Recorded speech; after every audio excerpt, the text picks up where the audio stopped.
Дагестанцы в атаке.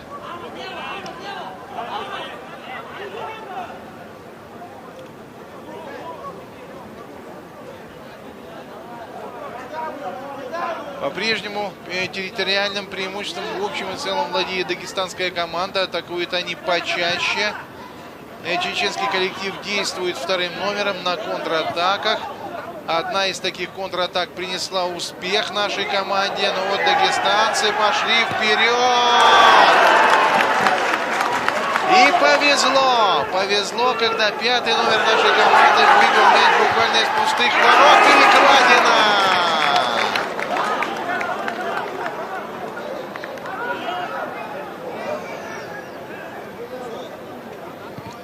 Да, вот интересная все-таки игра мини-футбол. Действительно, мяч налево, мяч направо. Сначала чуть не забили дагестанские футболисты, и в ответной контратаке мяч уже попадает в перекладину ворот дагестанской команды. Вратарь на сей раз спасает. Вынимает мяч из ближнего, нижнего угла. Ай-яй-яй, не смогли там три футболиста.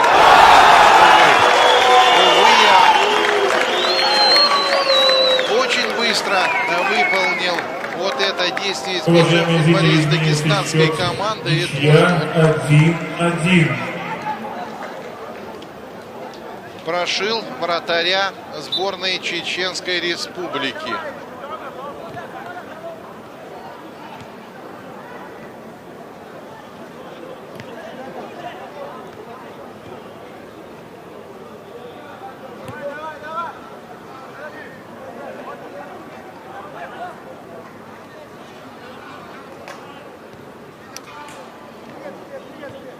Один ничья.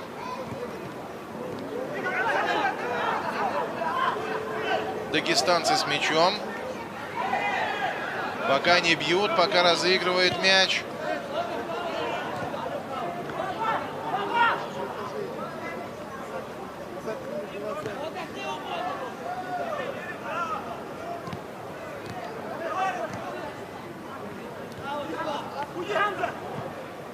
Дагестанская команда в атаке. Пас назад. Да, перешли к осаде ворот сборной Чеченской Республики дагестанцы. Будет удар. Будет удар, но мяч пролетает рядом со штангой. Вот у четверки есть такой мини-футбольный удар, когда мяч летит сильно, но не в высоту, а что называется, стелясь над полем. Ну вот теперь, так сказать, я могу поговорить с моим коллегой о том, как же проходили предварительные матчи, кого наша команда обыграла в предварительных встречах. Вот мы сначала посмотрим самые лучшие моменты первого тайма. Напомню, что пока ничья 1-1.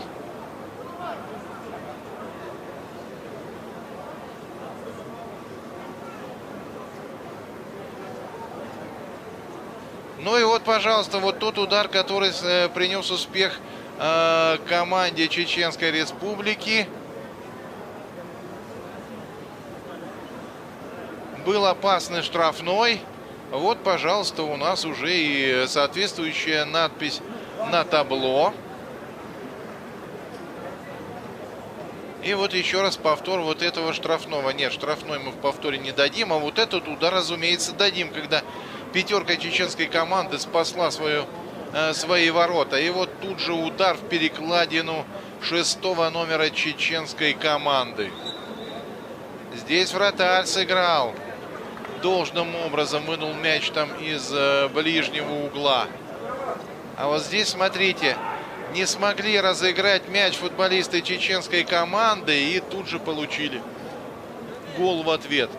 Ну что, Алхазур Керимов уже готов, в общем-то, нам рассказать о том, как проходили предварительные игры.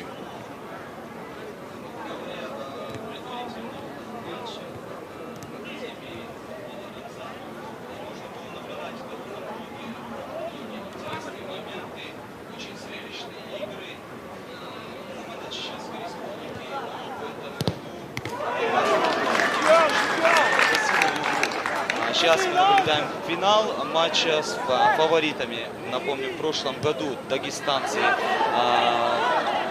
взяли кубок непосредственно в рамках этого фестиваля. Сегодня наши спортсмены пытаются все-таки доказать свое превосходство. Ну вот непосредственно первый матч на Академии футбола «Рамзан» у нашей команды состоялся против сборной Осетии. Можно было наблюдать очень острые моменты. Не повезло, конечно, осетинцам. 2-0 проиграли они нашей сборной команде. Всего вот выступало 7 команд. Команды были разделены на 2 группы. Второй матч состоялся у чеченской команды сборной Кабардино-Балкарии. 4-2 все же чеченская игра, чеченские мини-футболисты все же показали очень техничную и быструю игру. Ну, кабардинцам как же все же не повезло. Вот Ставропольский край против Осетии, вот следующий матч, выиграв осетинскую команду, ставропольцы получили шанс побороться с нашей командой за выход в финал. Довольно зрелищная игра была. Вначале наши проигрывали со счетом 2-0, но все же на втором тайме уже взяли себя в руки чеченские футболисты. Ну, счет в итоге стал 5-3. Говоря о финальной игре сборной Дагестана, все же напомню, дагестанцы очень достойный соперник чеченской команде. И фаворитами вышли на сегодняшний фестиваль. Пожелаем удачи нашим футболистам. Пока что счет ничейный. Ну, будем надеяться, что игра миллионов, только в уменьшенном уже формате, станет для чеченских футболистов, чеченских жителей все же интересным занятием, как сказать. Ну что, спасибо, Алхазур, за то, что рассказал, как сборная Чеченской Республики сыграла в предварительных матчах. 3 победы, каждая из них с разрывом 2 мяча. Ну вот здесь в игре против фаворита, против команды Дагестана, на родном стадионе имени Султана Билимханова, на котором, я думаю, чеченские мини-футболисты ни разу не проводили свои матчи, но тем не менее нужно сейчас играть, нужно бороться против команды, которая может быть объективно посильнее, поопытнее, помастеровитее, но тем не менее пока ничья 1-1. Главное не ошибаться. Вы же помните, как был забит гол в ворота нашей команды. Сами могли пойти в контратаку, сами могли выйти 3-1. Ну и вот в результате был пропущен гол. Но это удар, что называется, по воробьям или вот там по болельщикам, которые расположились за воротами, тоже вот на газоне стадиона имени Билимханова. Уронили 6-го номера дагестанской команды. Очень он этим делом недоволен. И предупреждение от арбитра получил игрок чеченской сборной. Нехорошо, конечно, если наши футболисты нахватают желтых карточек, но еще хуже, что вот в общем такие штрафные, они достаточно опасны. Хотя мы видели вот такой розыгрыш штрафного футболистами из Дагестана, ну, который нам всем очень понравился. Опа, смотрите, вратарь-то молодчик. Во-первых, любит, насколько я понимаю, выходить очень далеко из ворот вперед. Вот здесь вышел по делу и даже мяч отправил за боковой удар. Заблокировали этот удар дагестанского футболиста наши парни. Я уже хотел было крикнуть двойки дагестанской команды. Можно было бы бить. И в этот же момент там подкатился 8-й номер дагестанцев. И вот удар нашей двойки заблокировал.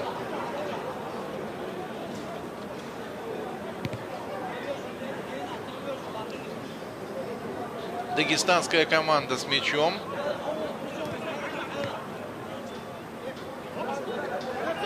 Не выцарапали мяч, но можно и атаковать.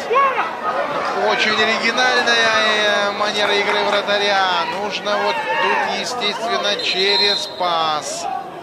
Через пас, только так. И никак иначе. Потому что вот если вратарь буквально у тебя в ногах валяется, его не пробьешь. И даже, наверное, не перебросишь. Слишком малое расстояние. Да, ну очень оригинально. Или вот, может быть, действительно, дальние удары, это вот слабое место вратаря дагестанской команды. Может, вот он с ними не очень хорошо умеет справляться. В первом же тайме пробили его-то именно таким ударом.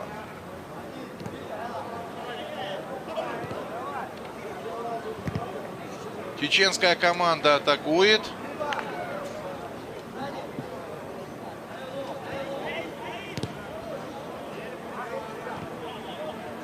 Но смотрите, то ли дагестанцы подустали, но я смотрю, так почаще стали атаковать чеченские футболисты. Им бы еще в пас играть поаккуратнее и поточнее, цены бы им не было. И вот дагестанцы мяч перехватили, было нарушение правил, там локтем неверно сыграл против своего соперника 13-й номер чеченской команды.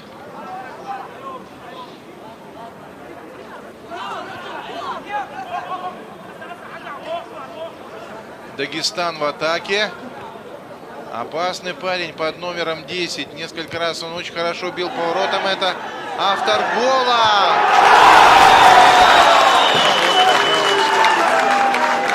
Видно, конечно, людей, которые умеют играть в минимум 50 и 11 номер дагестанской команды. Вот они организовали второй мяч в ворота наших футболистов. Во-первых, отлично обыграл, во-вторых, отлично выдал. Ну и 10-му номеру промахнуться по практически пустым воротам чеченской команды было весьма затруднительно. Не было нарушения правил со стороны дагестанцев, они снова в атаке. Будет удар, но был и сейф вратаря нашей команды. Проигрываем со счетом 1-2. Ну вот как Алхазур Керимов же нам поведал. Проигрывали команде Ставропольского края со счетом 0-2 и выиграли 5-3. Правда, здесь времени, конечно, поменьше, чем в том поединке, но можно напрячься. Я так думаю, что команда Дагестана может и засушить эту игру. Просто вот так контролировать мяч.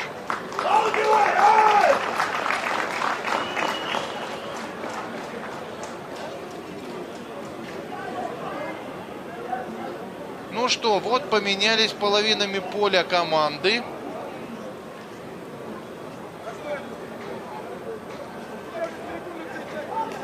Вратари тоже поменялись воротами.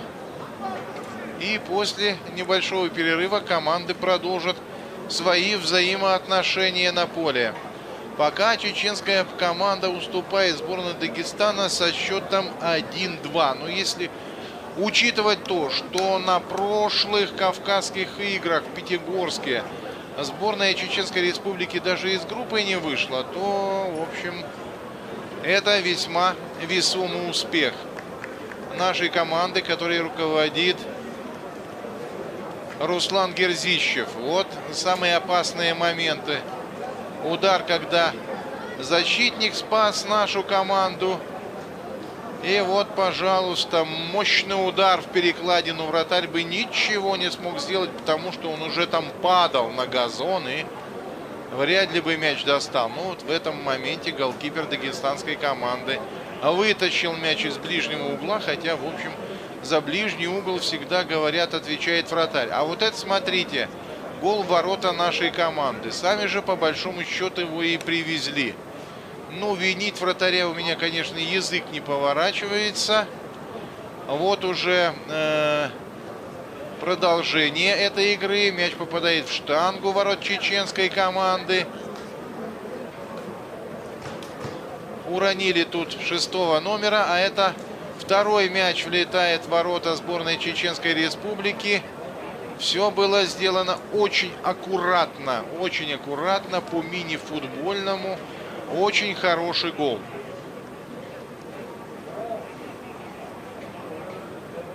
Да, ну вот как-то не в самом радужном настроении футболисты сборной Чеченской Республики. Я понимаю, проигрывает Но, во-первых, проигрывает команде фавориту, во-вторых, проигрывают с минимальным счетом. За счетом 1-2 можно собраться, можно добраться до ворот соперников, можно в эти ворота направить мяч одним точным ударом, и счет уже будет как минимум ничейный.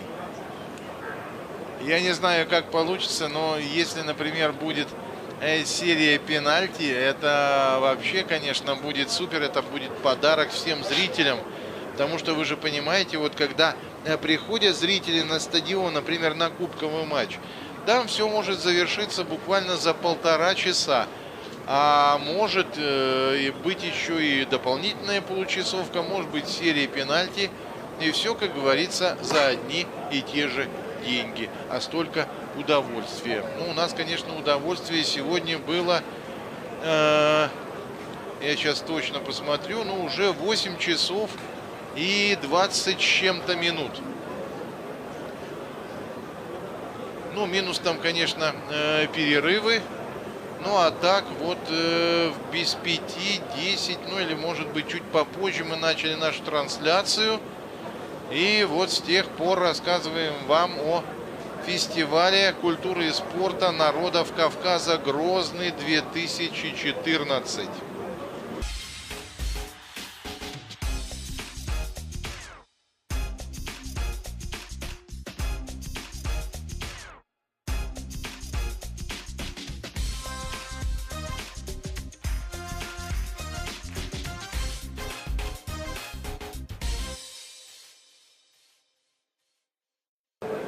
Ну, а я вам скажу, что вот по всем, даже самым оптимистичным подсчетам, я, кстати, начал эти подсчеты производить, но как бы не сумел довести их до логического конца. Итак, 15 баллов у команды Чеченской Республики на данный момент. И у команды Дагестана 27 баллов. То есть разница в 12 баллов.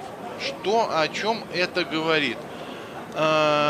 Если бы команда Дагестана заняла 2 первых места, да, в 2 оставшихся видах спорта. Вот у нас нет еще, кстати, не подведены итоги стрельбы из лука. Но это ладно, это уже не так уж, наверное, и важно. В общем, чисто теоретически, конечно, дагестанцы еще могут опередить команду Чеченской Республики. Но это чисто теоретически. Потому что уже наша команда не займет 7-е место в соревнованиях по мини-футболу, потому что она в финале. Ну и не займет, я думаю, 7-е место в стрельбе из лука, потому что вы помните, что наша девушка очень неплохо отстрелялась, заняла 2-е место. Ну что,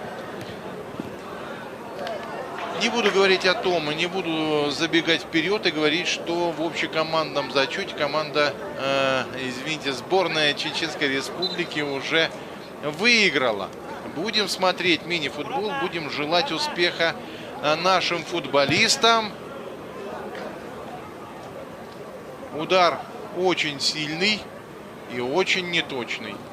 Но будем смотреть, как поведут себя гости из Дагестана. Будут ли они оборонять свое минимальное преимущество и играть на контратаках. Блокировка явная, хотя, в общем-то, судья никакого нарушения в этом моменте не увидел. А жаль. Было бы неплохо, если бы судья все-таки зафиксировал нарушение. Ну вот смотрите. Ну, в очередной раз, вот даже в мини-футболе можно убедиться в том, что соперники как-то помощнее. Ну, отлично! Ну, красиво! Ну, очень красиво! Но мяч в ворота и не попал. Ой, какая незадача! Ну, посмотрите, какая комбинация. 4 нашей команды. Вот так вот разыграли мяч. И 10-й номер дагестанцев буквально из пустых ворот этот мяч вынес. Успел таки на линию ворот. Да.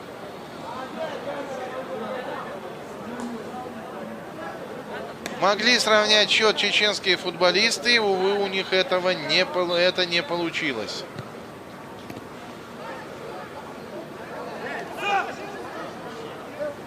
Но это, в общем-то, говорит о том, что оборона дагестанцев тоже дает сбой. Тоже можно выйти к воротам. Вот в результате ведь индивидуальной игры вратарь вышел у нас тоже вперед. Вот так вот. Ну нет, там, в общем, 2 в 2. И не стали проводить быструю контратаку дагестанцы. Смотрите, а там было-то хитро задумано. Это был не удар, это был навес. И должен был быть удар головой с угла. Сложная вещь. Но если бы, конечно, попал дагестанский футболист, то сложно было бы уже нашему вратарю.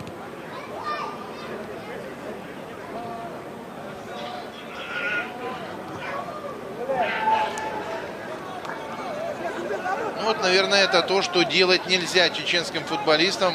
Запросто вот так отдавать мяч своим соперникам. Проигрывая минимально 1-2, нужно быть более внимательным. Внимание, уважаемые участники турнира. По окончании футбольного матча состоятся церемонии награждения победителей и призеров в номинациях, которые еще не награждались. Мы просим всех призеров и победителей в видах спорта. Ну вот нельзя сказать, что это был особо опасный момент второй чеченской команды, но тем не менее определенная острота была. Наша команда вводит мяч из-за боковой. Благодарим вас за понимание. А нет, дагестанцы. Дагестанцы ввели мяч из-за боковой и сами пошли в атаку. Но атака такая позиционная. Более того, мяч там пошел на половину поля дагестанской команды. В защите наши играют достаточно цепко. Мяч к воротам практически не подпускают. Разыгрывает этот мяч футболисты Дагестана.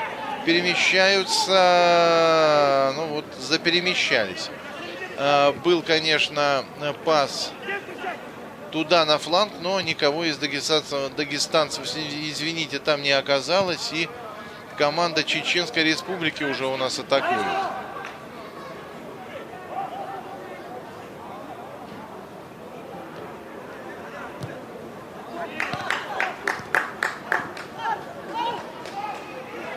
Дагестанская команда в атаке. Ударов пока по воротам нет. Вот. Мощный удар. Наш вратарь на высоте. И дагестанцы ведут мяч из-за боковой. По-прежнему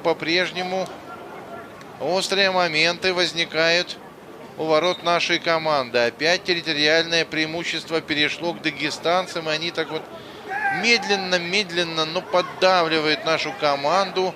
Не дают выйти чеченским футболистам от своих ворот. Не дают пересечь среднюю линию поля. Не дают организовать атаку. Вот так спокойненько, по-гроссмейстерски. Ну что, было нарушение правил или нет? Вот там дагестанский футболист уговаривает своего чеченского соперника, дескать, ну признай, что было нарушение правил. Тот так поулыбался в ответ, дескать, ну ладно, брат, наверное, что-то там было. Ну, судья, в общем, назначил штрафной. Ворота чеченской команды. Опасно может быть. Ну, удар такой прямой, но мяч рядом с углом ворот пролетел и, по-моему, рикошетом от кого-то из наших футболистов. Потому что вот с угла поля выполняют дагестанцы удар.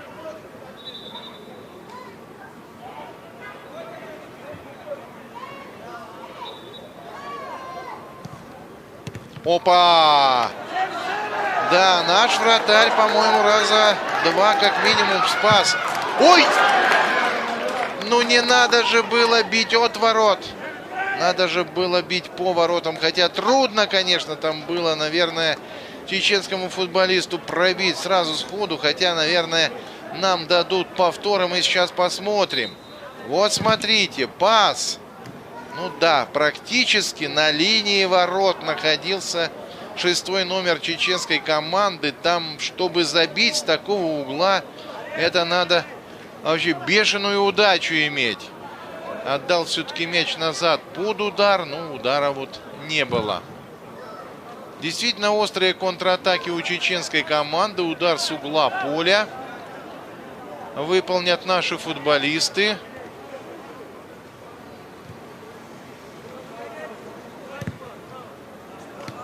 Да. Ну, это не тот удар, которого ждали болельщики на трибунах и все почитатели сборной Чеченской Республики по мини-футболу.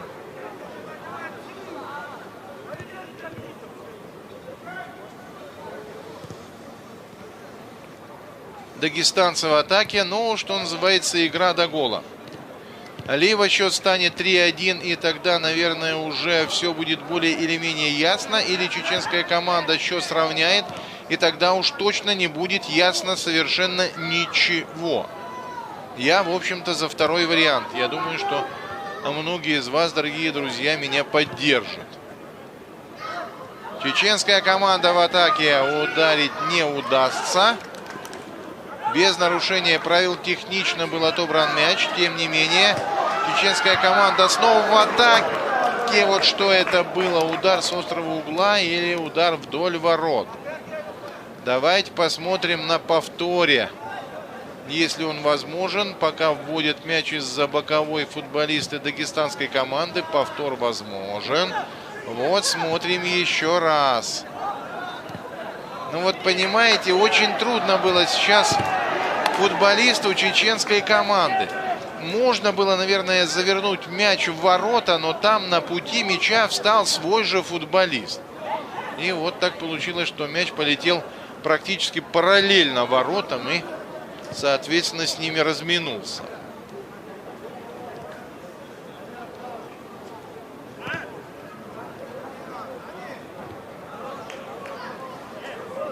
Удар с угла поля, по-моему, да.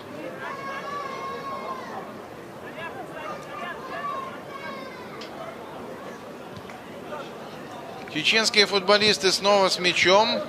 А где мяч? А мяч за боковой линией. И из-за этой боковой сейчас его ведут дагестанские футболисты.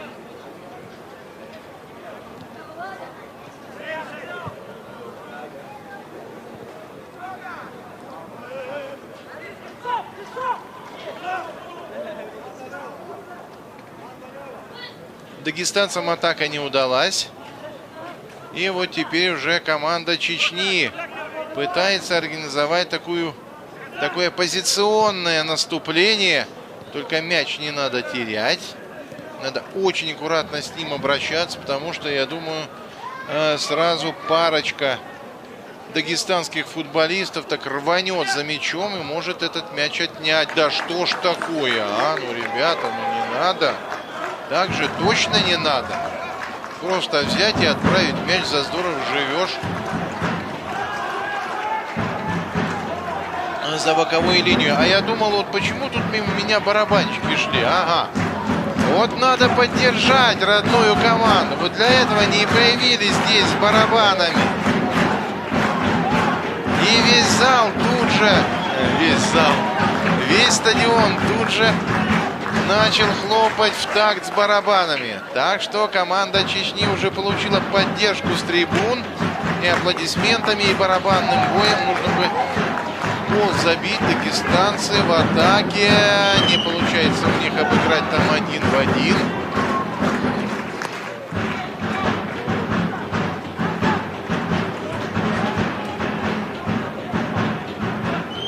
Да, своим любимым делом занялись ребята. Эх, если бы можно было не просто мяч сейчас выбить, да, а выбить так, чтобы выйти 1 на 1 с вратарем, но на сей раз это не получилось. Дагестанцы вводят мяч из-за боковой. С мячом сборная Дагестана.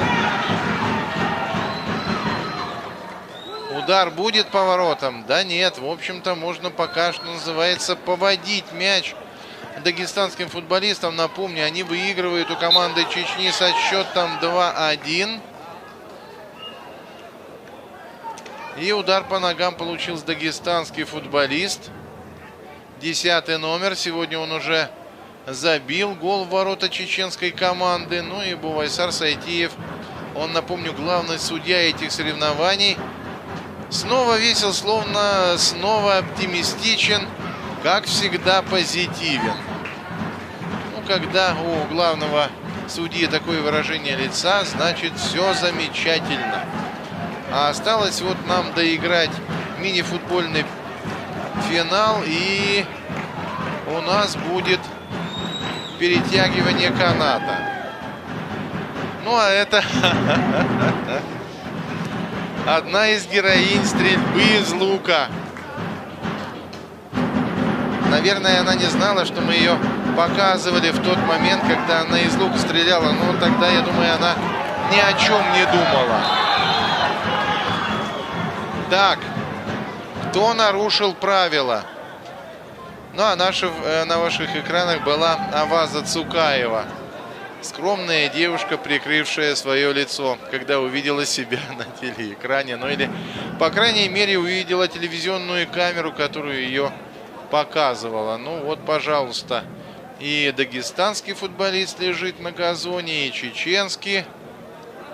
А штрафной пробьет наша команда. По свистку, показывает судья. Расстояние достаточно далекое.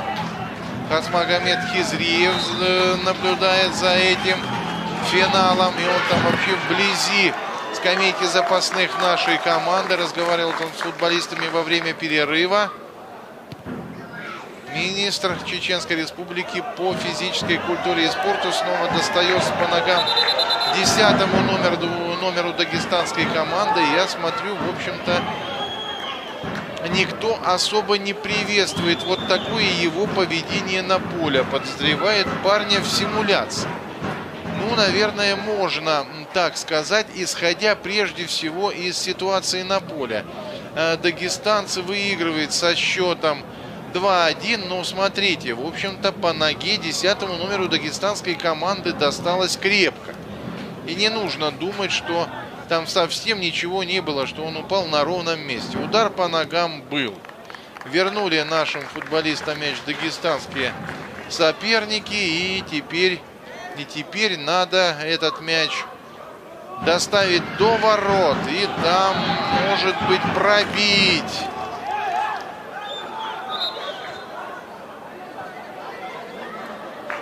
Нет, от ворот будут вводить мяч футболисты дагестанской команды. Или даже из-за боковой, или от ворот. Нет, от ворот. Вот так аккуратно руками голкипер бросил мяч своему партнеру. Дагестан был в атаке. Да не надо никакого там углового. Иногда дагестанцы напоминают какую-нибудь сборную Хорватии или Сербии. Те тоже очень любят лежать на поле и спорить с судьями и с соперниками. Удар вроде бы шел в створ ворот, однако мяч попал в своего же футболиста. Вот тоже, да, одна из особенностей мини-футбола. Настолько мало места, настолько мало пространства, что вот так вот мяч может попасть в своего. С другой стороны, это один из приемов. Можно же этот мяч изменить направление его полета вот так легким движением там стопы. И мяч влетит в ворот соперников. На сей раз получилось немножко не так, наверное, как задумывали чеченские футболисты. Да, перед заключительным отрезком 2-1 в пользу команды Дагестана. Чеченцы пока уступают, но ведут себя очень самоотверженно. Хорошо играют в обороне. Не позволяют забить своим более мастеровитым соперникам. Это, правда, второй гол в ворота нашей команды, но это было до смены ворот. Вот после этого гола никому забить не удалось. Хотя смотрите, какой великолепный момент был у чеченской команды.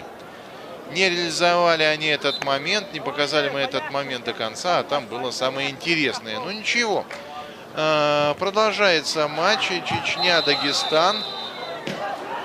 Опа! Вот тут большая радость для зрителей. Прямо к ним вылетел мяч. Ну что, зрители хорошие. Мяч брать себе не стали. По-братски вернули его на поляну. И продолжают у нас футболисты играть тем же самым мячом, который улетел на трибуны. Вот он. Нехороший такой. Хотя он, в общем, почему он нехороший? Куда пнули, туда и полетел. Опасный момент. Барабаны стучат. Вратарь вышел из ворот. Ой-ой-ой-ой-ой-ой. Да. Ну, очень далеко, очень высоко. И не точно пробил 4-й номер нашей команды. Пробил, надо сказать, очень сильно. Давайте посмотрим еще раз, как это было. Вот такой мощнейший удар. Ну и, в общем-то, на небольшом расстоянии с правым верхним углом ворот. Но это с правым, если от меня смотреть. Но для вратаря это левый верхний, соответственно. Чеченская команда снова в атаке. И опять упустили наши футболисты мяч за боковую. И опять не будут спешить дагестанцы. Барабаны стучат, наших футболистов подбадривают. Они как могут препятствуют дагестанской команде организовать атаку. Ну, смотрите, 3-2. Неудачный пас. Контратака не удалась нашей команде. Дагестанцы с мячом. Ну, это так, удар на удачу. Удар был заблокирован, хотя мяч остается у дагестанской команды. Именно они, дагестанцы, будут вводить мяч из-за боковой линии. Конечно же, не спешат они это делать. Да куда им, собственно говоря, спешить при счете-то 2-1. Удар опасный, очень хороший у нас вратарь. Я думаю, что это все отметили.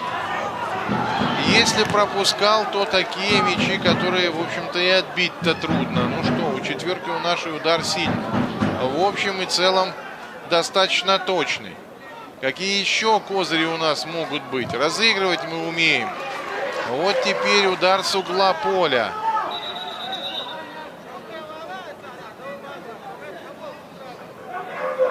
Вот смотрите, удар, и вратарь совершенно четко, спокойно ловит мяч внизу. Выполнили чеченские футболисты удар с угла поля. По-прежнему владеют мячом. Ну, там 1 против 2.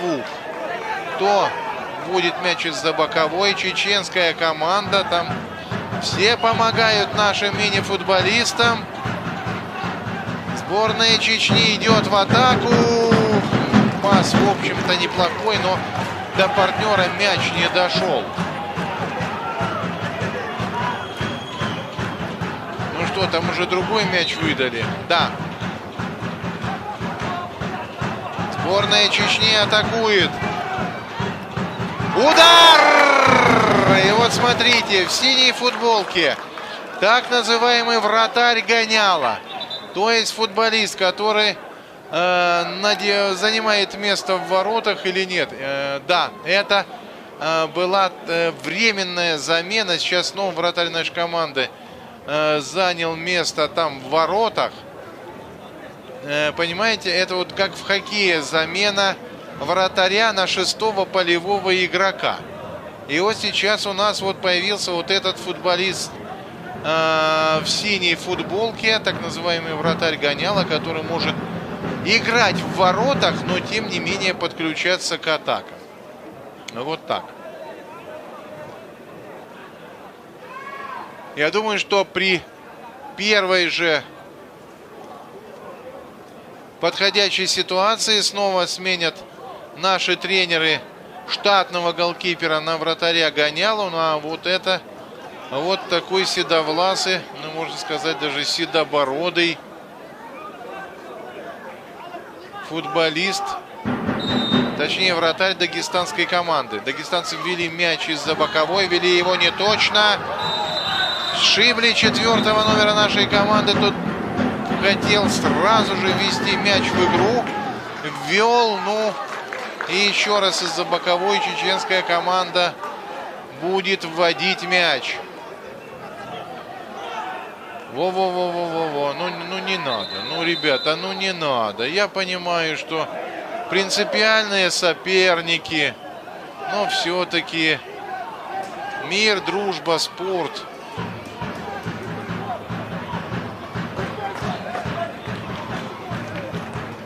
Сборная Чеченской Республики вводит мяч из-за боковой линии.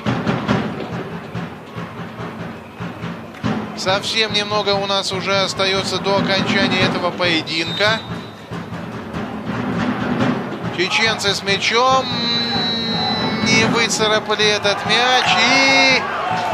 И слава богу, мяч пролетает мимо наших ворот. Ну вот он, вратарь гоняла. Нужно только финальный свисток. Или что же там произошло?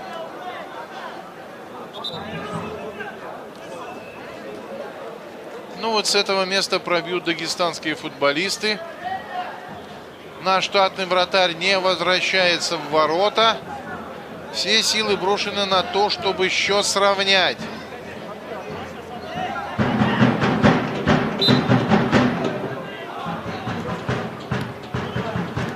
Они стали бить дагестанские футболисты. Вот сейчас они будут просто разыгрывать мяч. Длинный пас голкипера. Мяч переходит к шестому номеру дагестанской команды. Чеченцы вели мяч из-за боковой. И что? И неправильно они это сделали.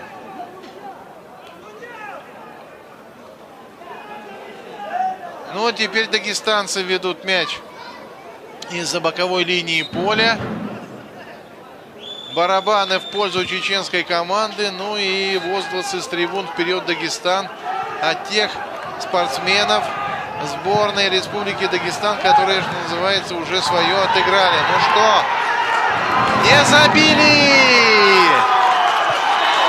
Но прозвучал финальный свисток, и все-таки с минимальным преимуществом 2-1. Сборная Дагестана одержала победу в финале. Переиграли чеченскую команду с большим трудом. Ну что сказать. Большое спасибо нашим футболистам. Достойно они смотрелись в финале. Все было замечательно. Но все-таки в одном из моментов класс дагестанских футболистов оказался чуть повыше, хотя вы видели.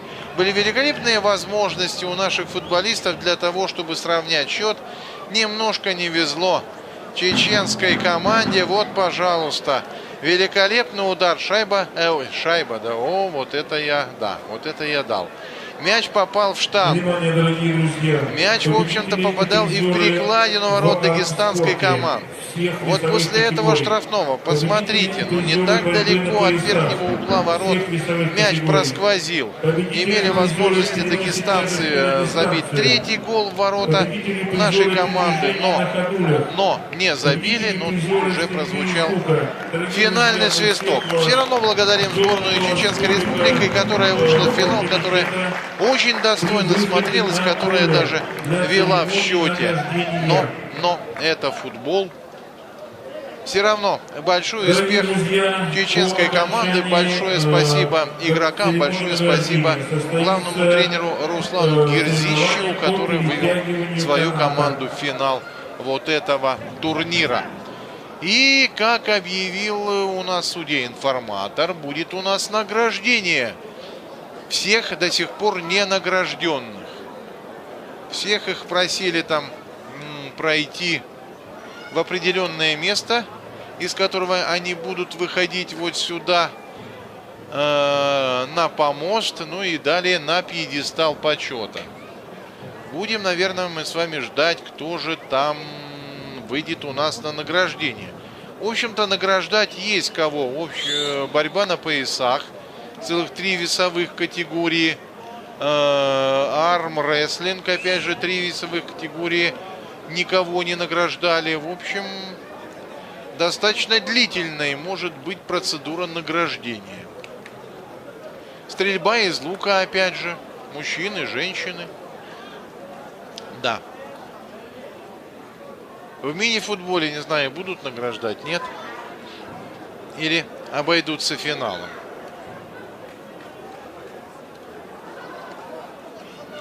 Да, вечерело между тем в городе Грозном.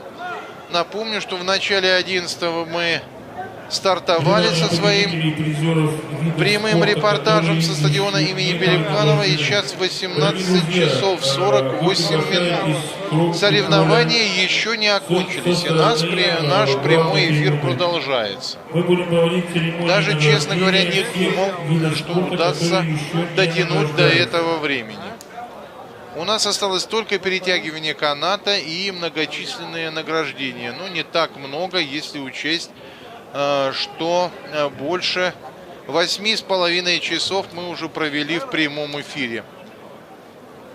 Я думаю, что каждый из вас, кто провел у телевизора сегодня хотя бы 5 минут, может считать себя участником фестиваля культуры и спорта народов Кавказа Грозный 2014.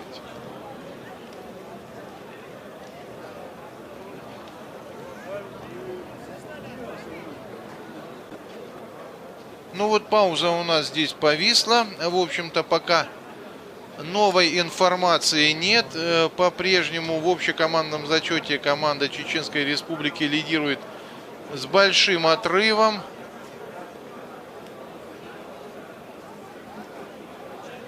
И вот мне подсказывают, что Ибрагим Бачаев, руководитель чеченской команды, которая выиграла в прошлом году, которая выиграла в этом году, может нам дать интервью, выйти с нами на связь. Он, в общем-то, обещал, если все будет хорошо, если команда будет выигрывать, он расскажет, как удалось добиться такого потрясающего успеха. 2 победы подряд. Напомню, что в Кавказских играх, в общем-то, уже были 2 победы подряд. Сборная Кабардино-Балкарии была сильнейшей в 2011 году в Черкесске. И в Нальчике Кабардино-Балкария снова была первой. Это были 2 победы сборной Кабардино-Балкарии. Ну а затем настала эра сборной Чеченской Республики. 2013 год, Пятигорск.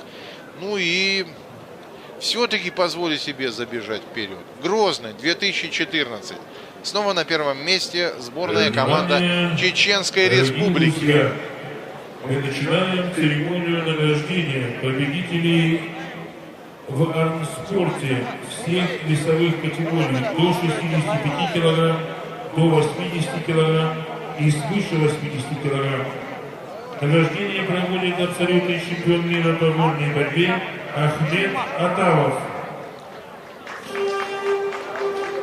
Ахмед Атавов, единственный в этом мире абсолютный чемпион по вольной борьбе, проводит награждение победителей в армспорте. Ну а это вот вице-чемпионы фестиваля культуры и спорта народов Кавказа. Сборная...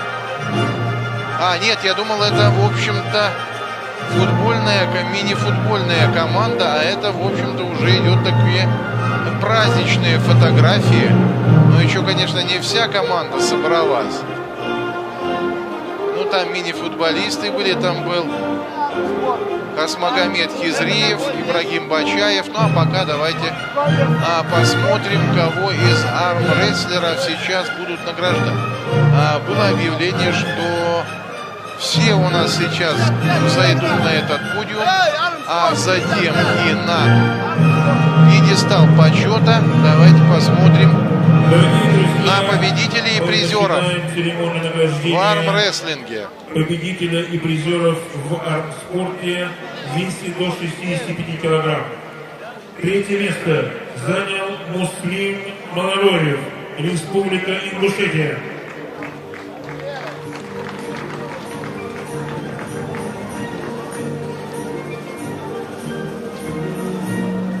Ну вот представитель Ингушетии у нас на 3-м месте, хотя я так думаю, очень трудно будет найти тех спортсменов, которые там заняли какие-то призовые места.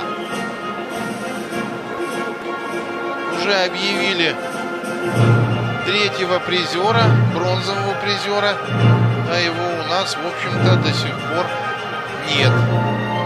Ну ничего, я думаю, найдется. Второе место занял представитель Карачаево-Черкесской Республики Умар Эркенов.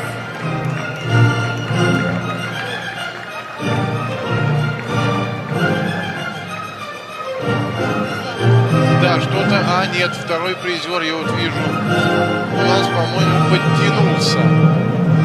Представитель Карачаево-Черкесской Республики.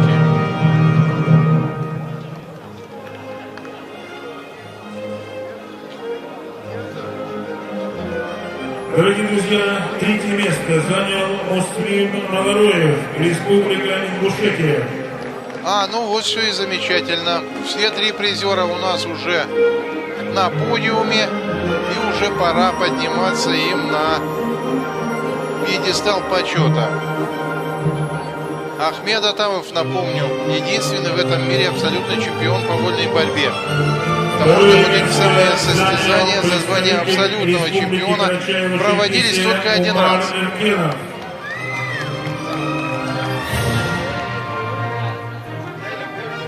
Победителем в состязаниях по армспорту в весе до 65 килограмм стал Азамат Ахлопов, Чеченская Республика. Ну и вот атлет из Чеченской Республики, который победил в армспорте в весе до 65 килограммов.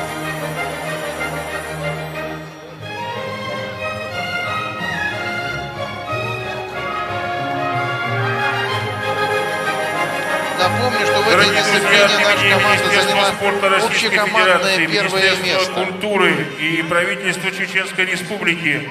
Мы поздравляем победителя и призеров, желаем им крепкого здоровья и успехов.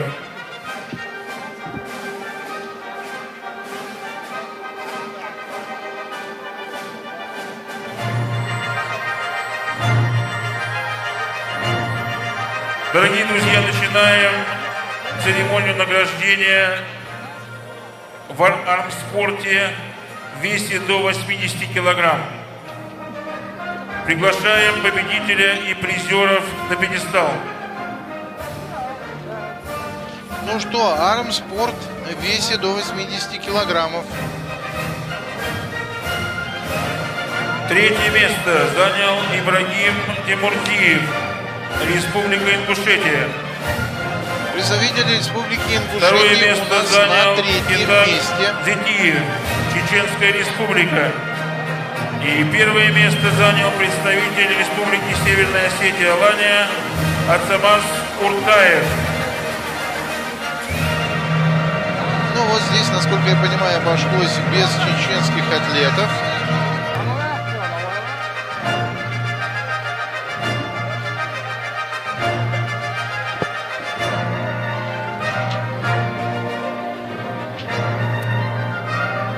Дорогие друзья, третье место занял Ибрагим Тимурдиев, Республика Ингушетия.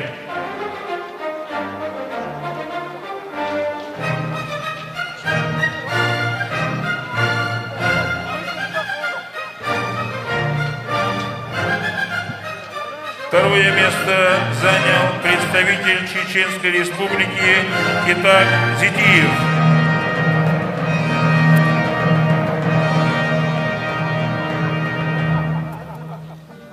Победителем в армспорте в весе до 80 килограмм стал Ацамаз Уртаев, Республика Северная Осетия Алания.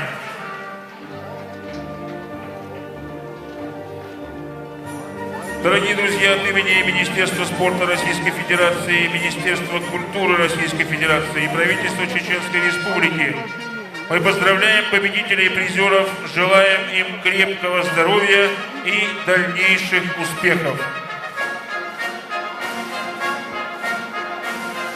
Дорогие друзья, для награждения приглашаются победители и призеры в армспорте в категории свыше 80 килограмм. Спартак Залоев, Насыр Халиков и Мурат Коряев.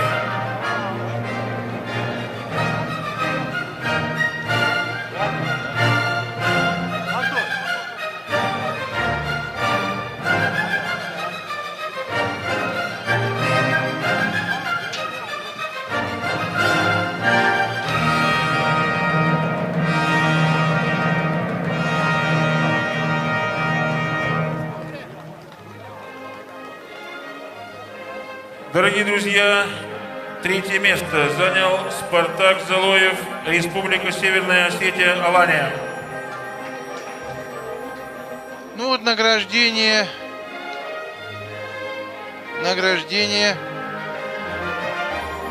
в армрестлинге. Весовая категория свыше 85 килограммов, точнее. На третьем месте Спартак Залоев, Республика Северная Осетия. На втором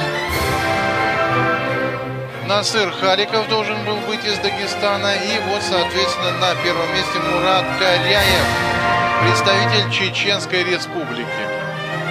Дорогие друзья, бронзовой медалью награждается представитель Республики Северная Осетия, Алания, Спартак Залоев.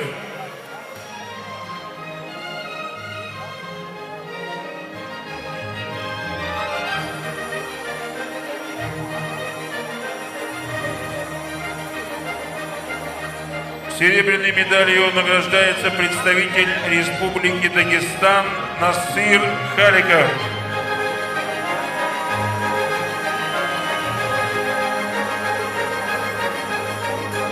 Победителем в армспорте в категории свыше 80 килограмм стал Мурат Каряев, Чеченская Республика.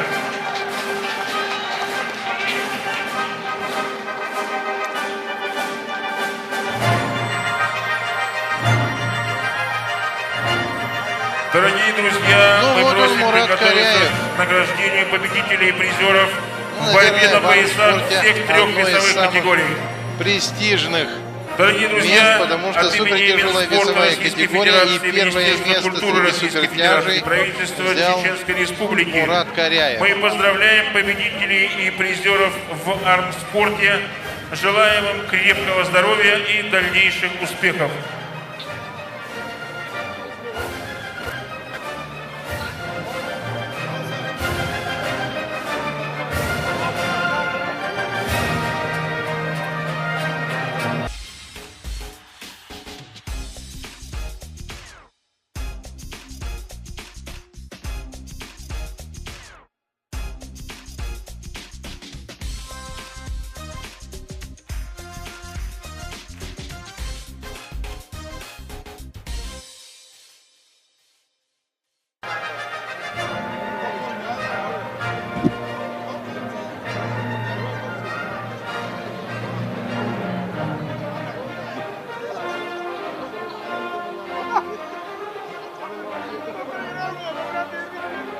Дорогие друзья, награждение победителя и призеров.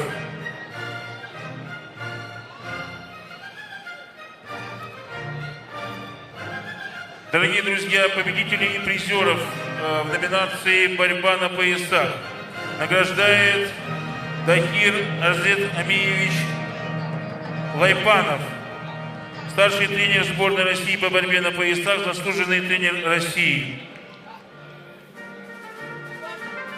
Дорогие друзья, приглашаются для награждения Аслан Гаплачев,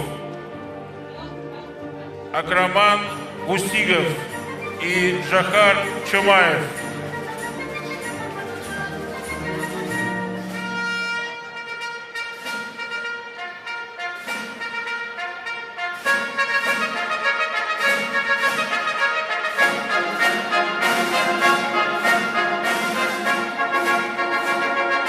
Пожалуйста, пошла у нас борьба на поясах.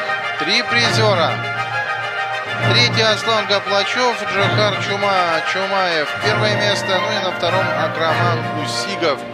Финальную схватку вы видели в прямом эфире на телеканале Грозный. Что там было в дополнительное время. Буквально в самой концовочке. Все-таки более опытный Джахар Чумаев из Карачаева-Черкесии обыграл Акрамана Гусигова из Чеченской Республики. Но это бронзовый призер Аслан Гаплачев из Кабардино-Балкарии.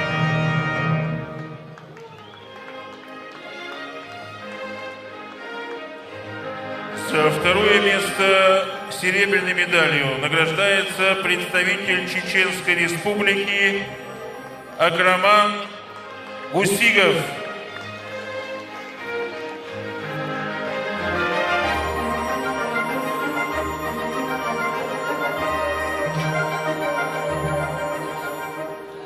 Дорогие друзья, победителем в категории борьба на поясах до 65 килограмм стал представитель Карачаево-Черкесской республики Джохар Чомаев.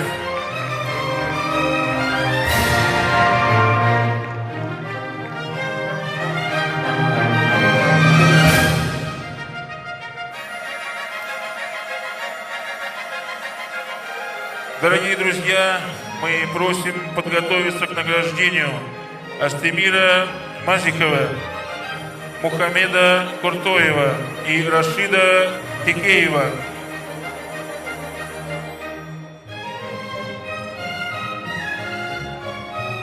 Дорогие друзья, от имени Министерства спорта Российской Федерации, Министерства культуры Российской Федерации и правительства Чеченской Республики мы поздравляем награжденных, желаем им крепкого здоровья и дальнейших успехов.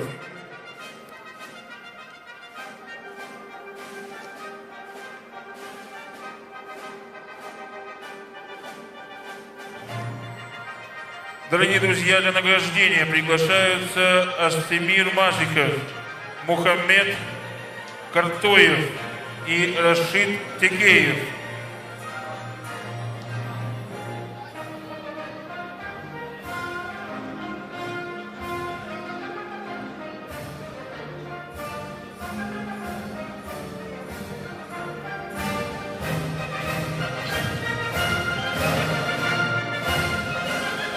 Продолжается у нас награждение борцов на поясах.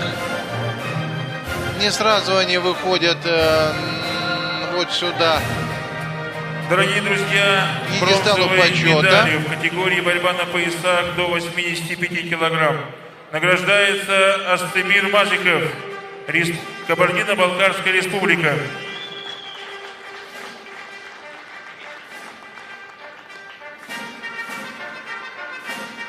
Ну вот на третьем месте Астемир Мазиков, Кабардино-Балкарская республика. Серебряной медалью в борьбе на поясах до 85 килограмм награждается Мухаммед Куртоев, Республика Ингушетия.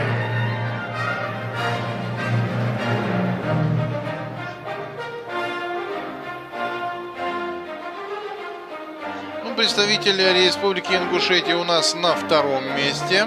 Победителем в категории борьба на поясах до 85 килограмм стал Рашид Текеев, Карачаево-Черкесская республика. Ну и Рашид Текеев, которого сразу представляли как безусловного фаворита, что называется, не дал ни соперникам, никому усомниться, что действительно вот эта золотая медаль его и только его. Министерство спорта Российской Федерации, Министерство культуры Рашид Российской Текеев Федерации, представляет Карачаево-Черкесскую республику. Мы сердечно поздравляем награжденных. Вообще вот именно Карачаево-Черкесская республика у нас и выиграла соревнования в борьбе на поясах. Мы приглашаем для награждения победителей, как говорится, в чем сильны представители Карачаево-Черкесии, в том сильны. Ибрагим Исаев, Асхабали Халидов, Рамазан Татаркулов.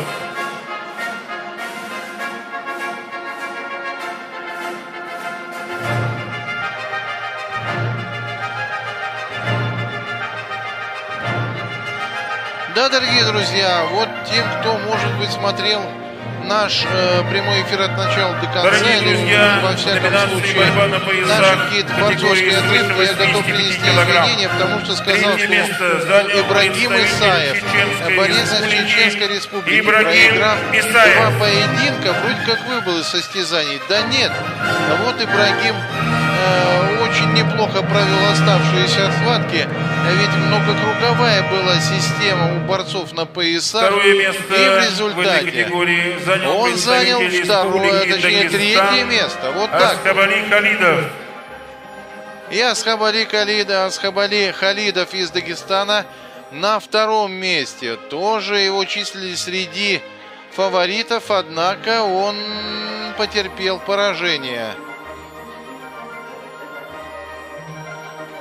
Дорогие друзья, в борьбе на поясах в категории свыше 85 килограмм победителем 5-го фестиваля спорта и культуры «Кавказские игры-2014» стал Рамазан Татаркулов, Карачаево-Черкесская республика.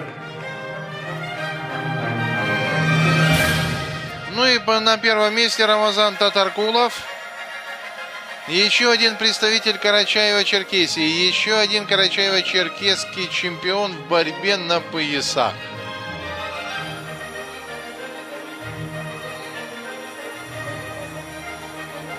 Дорогие друзья, мы поздравляем от имени Министерства спорта Российской Федерации, Министерства культуры Российской Федерации и правительства Чеченской Республики награжденных. Желаем им крепкого здоровья и успехов. Дорогие друзья, мы просим подготовиться к церемонии награждения победителей призеров в категории поднятия тяжестей. Идрис Гамзаев, Аслан Ошроев и Мисхан Мукуев.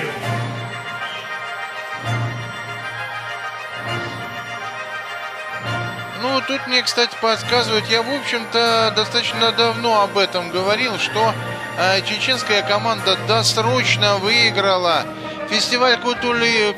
Да. Это какой уже получается? 9-й час прямого эфира. Так вот, команда Чеченской Республики досрочно выиграла фестиваль культуры и спорта народов Кавказа Грозный 2014. Сейчас это уже нашло свое протокольное подтверждение. Так что перетягивание каната, та дисциплина, которая на прошлых Кавказских играх в Пятигорске окончательно распределила команды по местам. Спасибо нашим режиссерам за вот эти часы. 11 минут 8-го. Мы до сих пор в прямом эфире. Какое счастье. Ну и еще большее счастье, что команда Чеченской Республики сегодня действительно с большим запасом выиграла. И как я уже начал было говорить, перетягивание каната, которое в Пятигорске команда окончательно расставила по местам, сегодня, в общем-то, не имеет никакого такого особого прикладного значения к распределению, например, золотых медалей. Оно точно не имеет никакого значения. Может быть, там остальные команды как-то передвинутся по своим местам начиная со 2-го и по 7-е. Но что касается первого места, оно, конечно же, за командой Чеченской Республики. Кто бы как ни готовился, кто бы как ни заявлял о том, что, дескать, готовы показать самую лучшую игру, самую лучшую борьбу, самые лучшие результаты там в поднятии тяжестей и в бросках 12-килограммового камня, все равно чеченские атлеты были сильнее всех. Дорогие друзья, в категории поднятия тяжестей 3-е место занял Идрис Гамзаев, Республика Дагестан. Ну вот поднятие тяжести. Или все-таки мы сначала уйдем на рекламу, а бог с ними, с поднятиями тяжести. Хотя давайте все-таки посмотрим, как сейчас наградят Висхана Мукуева, который победил вот в этой дисциплине. Вот 3-е место Идрис Гамзаев из Дагестана. На 2-м месте Аслан Ашроев из Кабардино-Балкарии. Ну и на 1-м месте Висхан Мукуев, воспитанник Адама Кетляева, который сегодня одной рукой толкнул 95-килограммовую гирю. Это в 48 его кетляевских лет. Супер. Еще раз скажу, просто супер.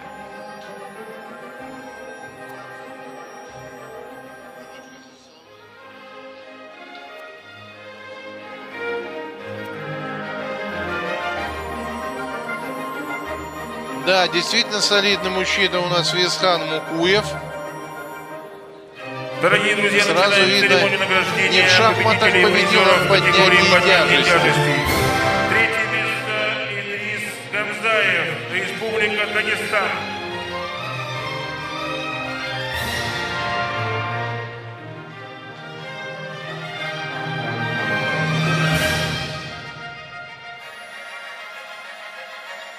Второе место занял представитель Кабардино-Балкарской республики Аслан Ошроев.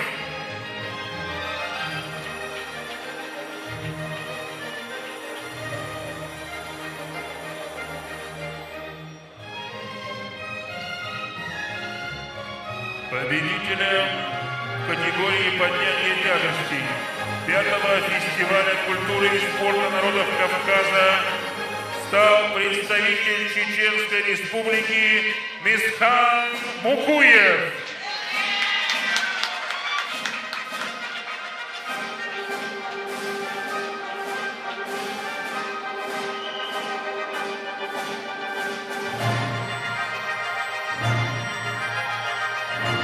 Дорогие друзья, от имени Министерства спорта Российской Федерации, Министерства культуры Российской Федерации и правительства Чеченской Республики мы поздравляем награжденных, желаем им крепкого здоровья, счастья и успехов.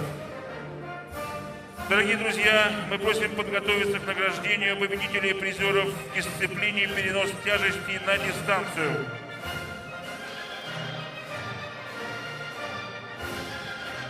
Ну, вот такие взаимоотношения учителя и ученика. А учитель у Висхана Мукуева, разумеется, Адам Китляев, которому Висхан и отдал вот эту золотую медаль. Хотя, конечно, очень сопротивлялся Адам Китляев и вот стремился даже перевесить эту золотую медаль со своей крепкой шеи на не менее крепкую шею Висхана Мукуева. Вот такой был у нас интересный эпизод во время награждения. Сурху Тулкаева, Абдулу Каранаева и Магомед Башира Миржоева. Ну что, еще одного чеченского спортсмена сейчас будут награждать золотой медалью. Магомед Башир Мирзоев.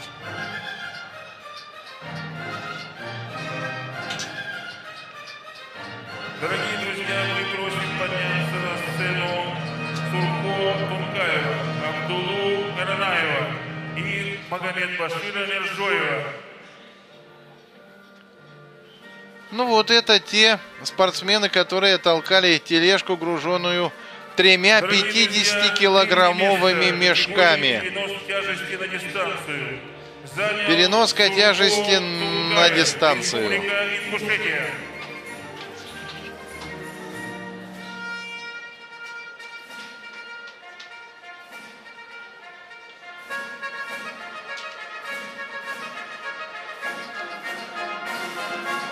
Серебряным призером в категории перенос тяжести на дистанцию стал представитель Республики Дагестан Абдулла Каранаев.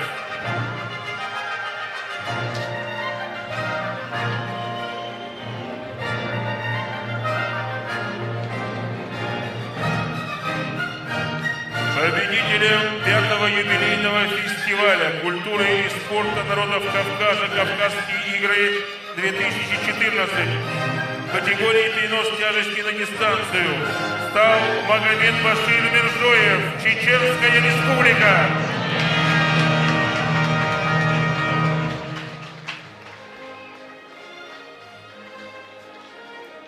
Дорогие друзья, от имени Министерства спорта Российской Федерации, от имени Министерства культуры Российской Федерации и от имени правительства Чеченской Республики мы поздравляем победителей и призеров, желаем им крепкого здоровья, счастья и успехов.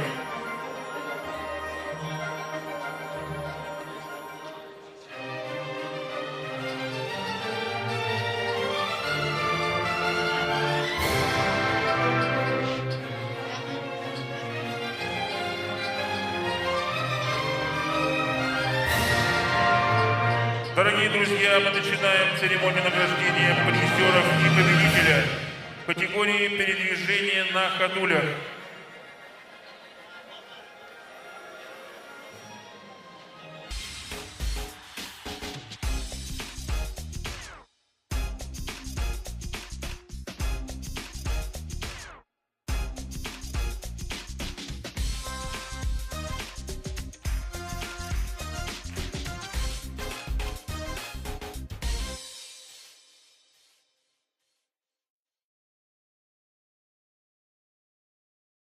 Up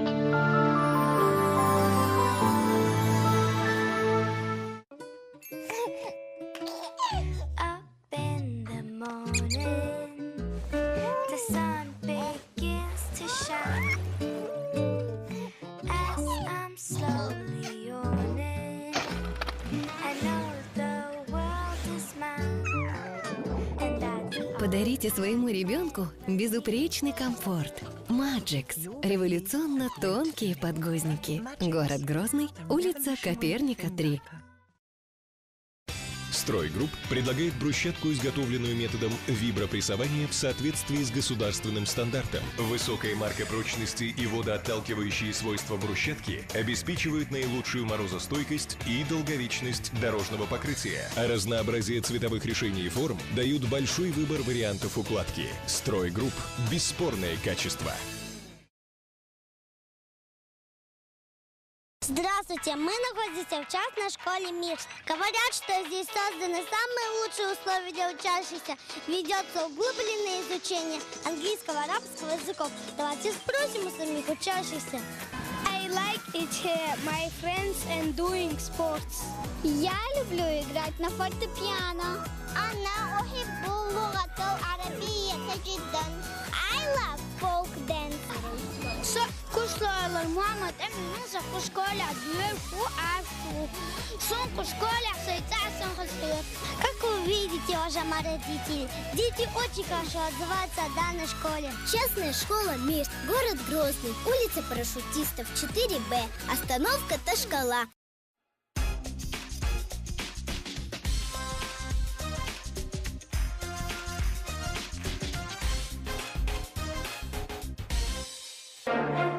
Победителем в дисциплине передвижения на ходулях 5-го фестиваля культуры и спорта народов Кавказа стал Темирлан Аздоев, Чеченская Республика.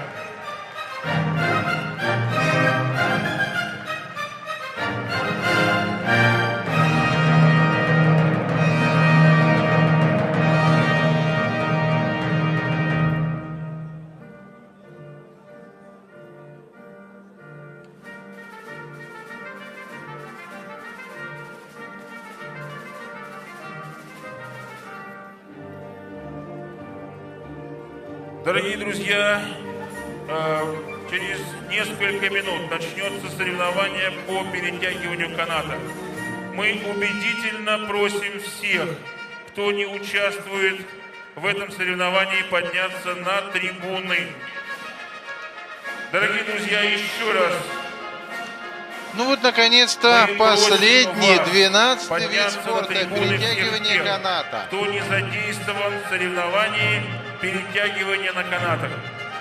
В противном случае соревнования проводиться не будут. Благодарим вас за понимание.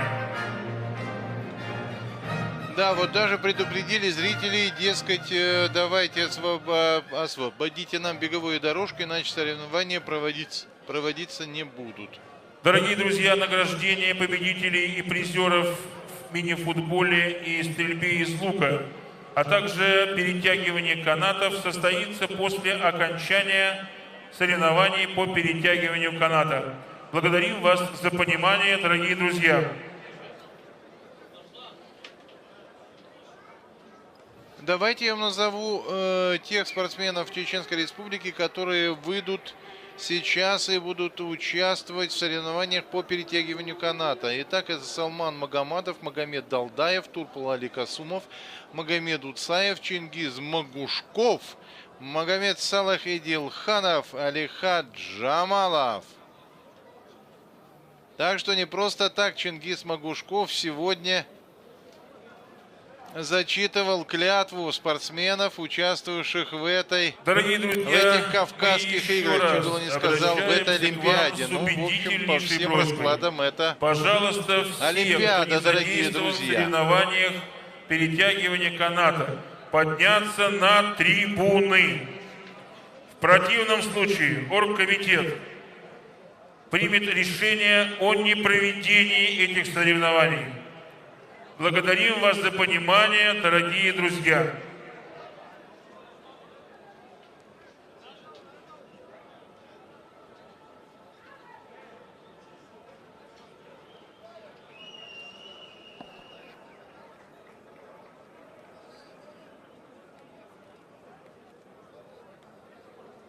Внимание. Для проведения процесса маркировки к судейскому столику приглашается команда под номером 1 Республики Карачаево-Черкесия. 9 участников перетягивания каната из Республики Карачаево-Черкесия. Ну что сказать, дорогие друзья, еще до начала столику. перетягивания каната у нас есть времени. Мы можем либо взять небольшой перерывчик, либо взять у кого-нибудь интервью. Перерыв вот мне подсказывают. Просто замечательно. Вот давайте, как только здесь все начнется, мы снова вернемся в прямой эфир. Дорогие друзья, еще раз мы обращаемся к вам с убедительной просьбой.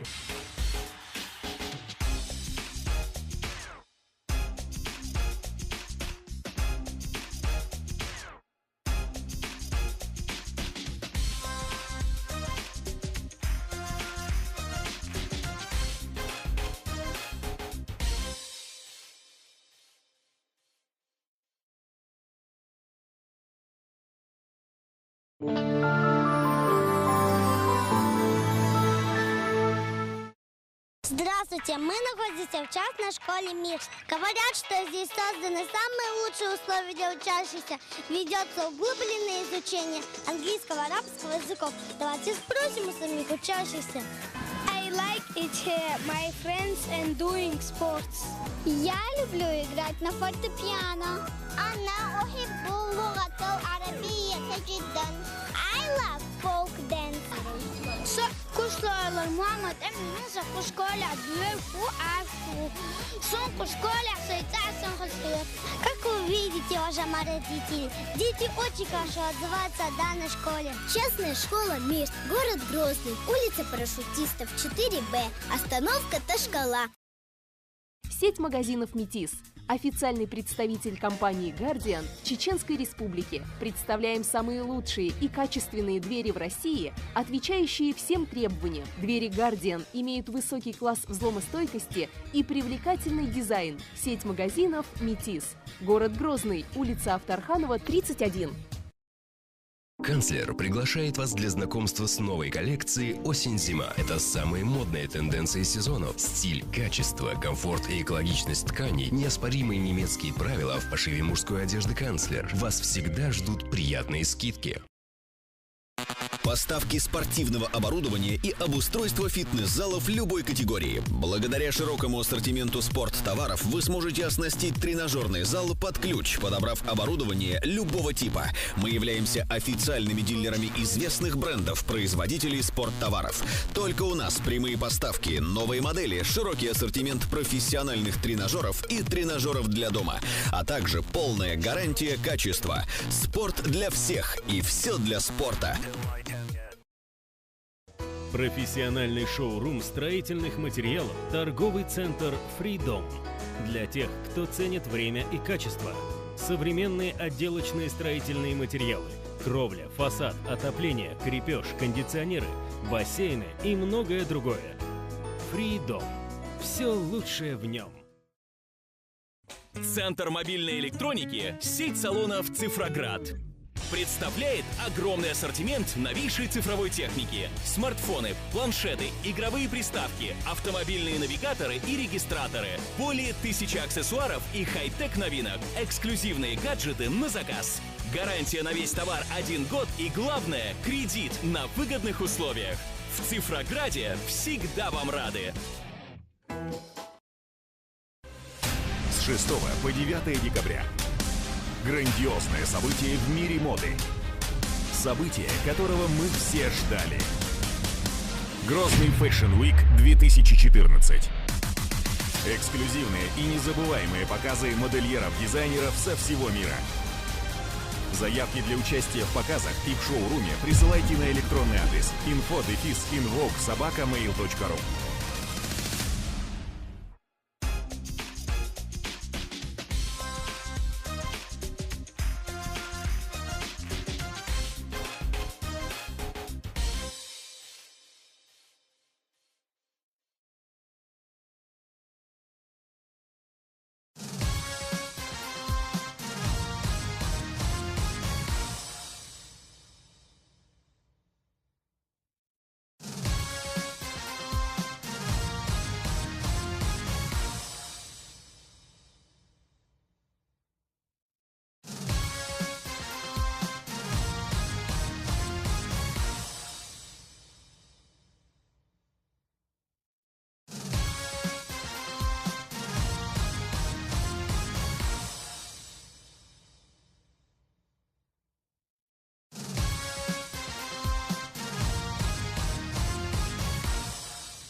это родина моих предков. Отсюда мои предки уехали лет 150-170 назад.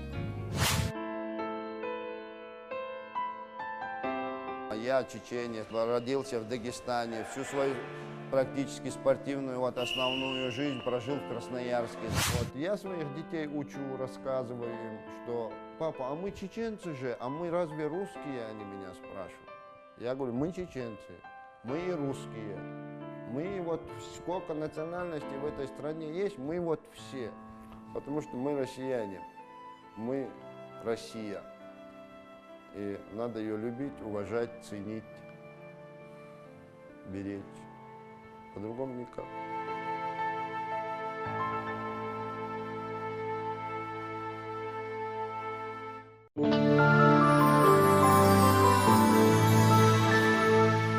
Изготовление облицовочного декоративного кирпича разных цветов.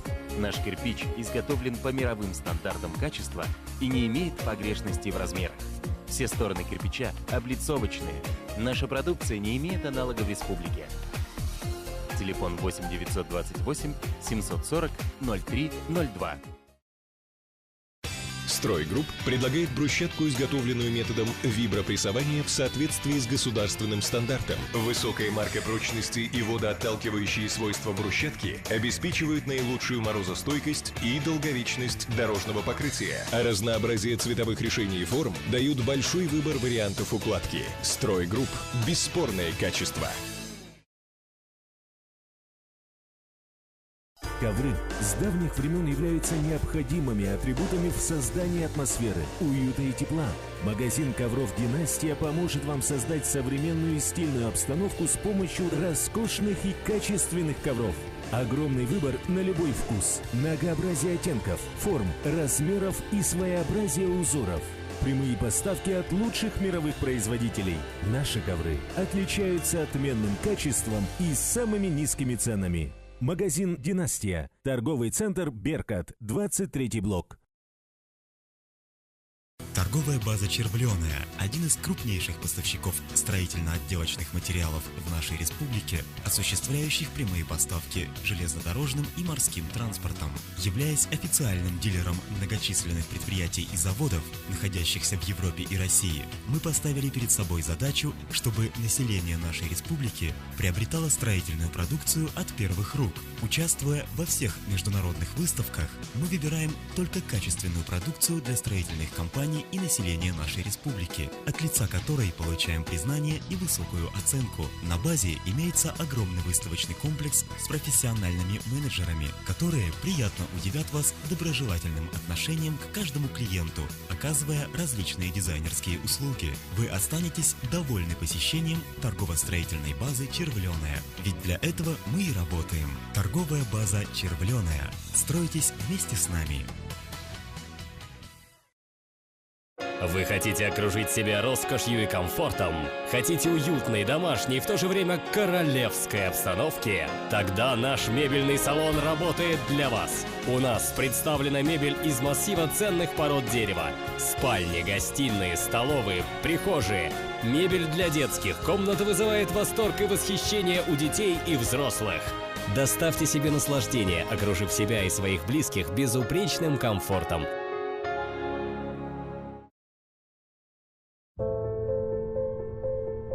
Франция – Париж, Швейцария – Берн, Италия – Милан, Россия –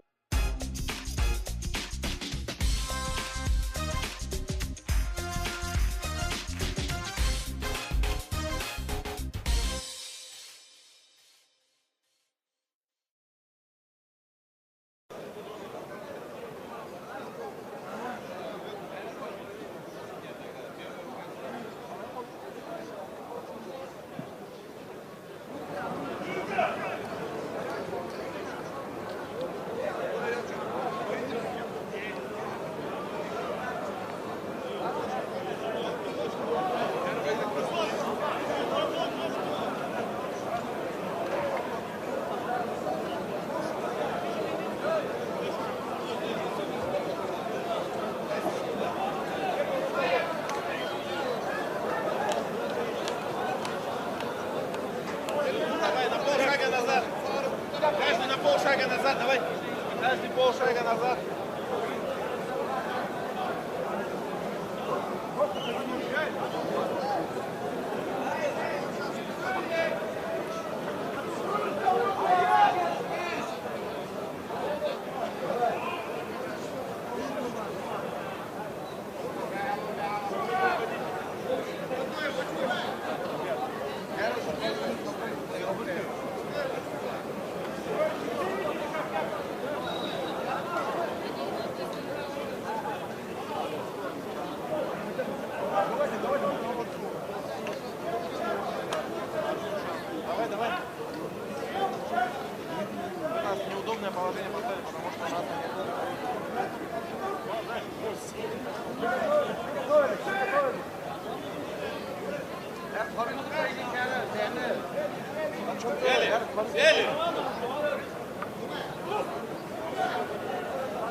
Ну что, дорогие друзья, вовремя успел на свою комментаторскую позицию. Начинается у нас соревнование по перетягиванию каната.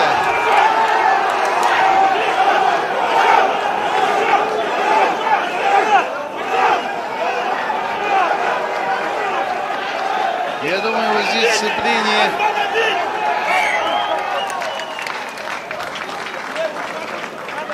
с газоном, точнее, с беговой дорожкой замечательная. И ни у кого из спортсменов никаких нареканий не будет. Все нормально, все в одинаковых условиях, нигде ни у кого ничего не скользит. Не то, что в Пятигорске, там, я напомню, был дождь, и где-то было более скользкое место, где-то более сухое. Ну а здесь все в полном порядке, все нормально, все прекрасно.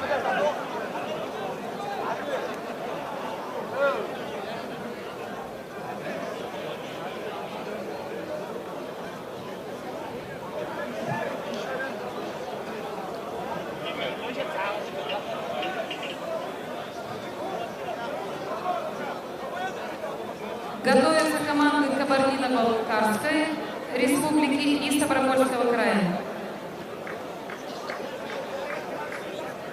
Ну, вторая попытка первой пары команд в перетягивании каната.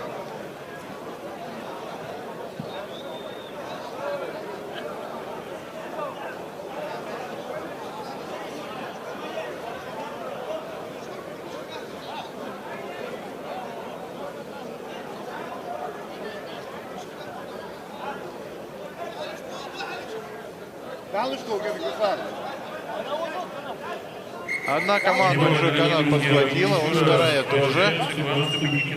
Зайдите, пожалуйста, за лицевые линии футбольного поля. Не мешайте проведению соревнований.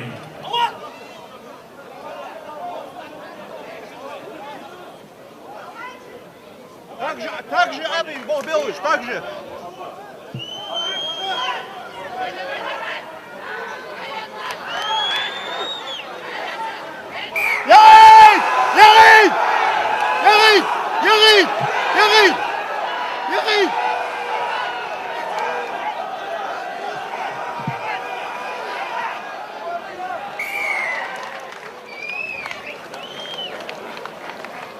Ну все, вот метка переместилась через вот эту линию, и теперь понятно, что вот эта команда 2 раза проиграла, 2 раза уступила. Напомню, есть 3 попытки. Но если одна команда дважды выигрывает подряд, то, соответственно, 3-я попытка уже ни на что не повлияет. Давайте смотреть. Говорили, что здесь, ну, не то чтобы достаточно такая сложная система проведения соревнований, но, что называется, одной победой явно не обойдешься. Вот команда Кабардино-Балкарии выходит на старт. Напомню, представители этой республики достаточно стабильны. Готовятся к следующей встрече Республика Дагестан и Республика Северная Осетия Алания. Ну, пожалуйста, Кабардино-Балкария против Ставропольского края. Вот дали как бы команду опустить канат.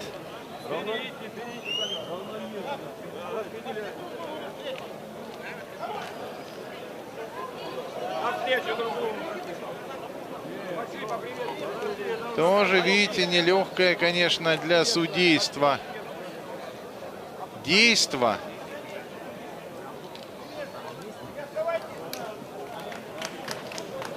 Поменялись местами, обменялись рукопожатиями команды Ставропольского края и Кабардино-Балкарии.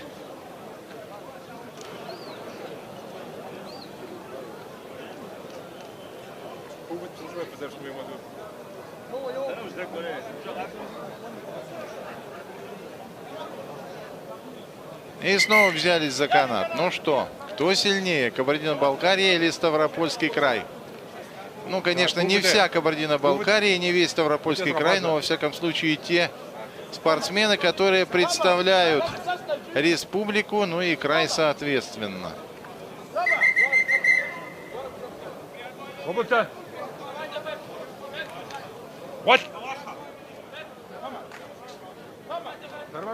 Нормально.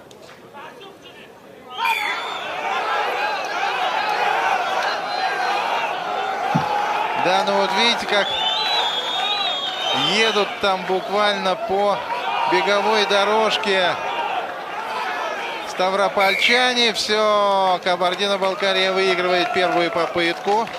Не сказать, что за явным преимуществом, но достаточно уверенно, достаточно стабильно. Вот интересно бы узнать, каков общий вес вот этих здоровых парней, которые занимаются перетягиванием каната. Напомню, что по 8 человек в каждой команде. Ну, так я думаю, что под 900 килограмм, а может быть даже, наверное, под 1000. Опа, ну что это у нас? Общим весом в 1 тонну 8 спортсменов. Ну, я так думаю, что может так статься, может так случиться. Без четверти 8 на часах. Продолжается прямой эфир на телеканале Грозный. Фестиваль культуры и спорта народов Кавказа Грозный 2014. Последний, заключительный и, в общем-то, по большому счету, не влияющий, как минимум, на то, кому достанется золото, вид спорта. Потому что досрочно эти соревнования выиграла сборная команда Чеченской Республики. Вы, наверное, если смотрели награждение, то могли убедиться. Очень много раз на верхнюю ступеньку пьедестала почета поднимались именно чеченские спортсмены. Ну а теперь вторая попытка ставропольчан и команды Кабардино-Балкарии. Кабардино-Балкария уже выиграла один раз. Нужно выиграть еще разок.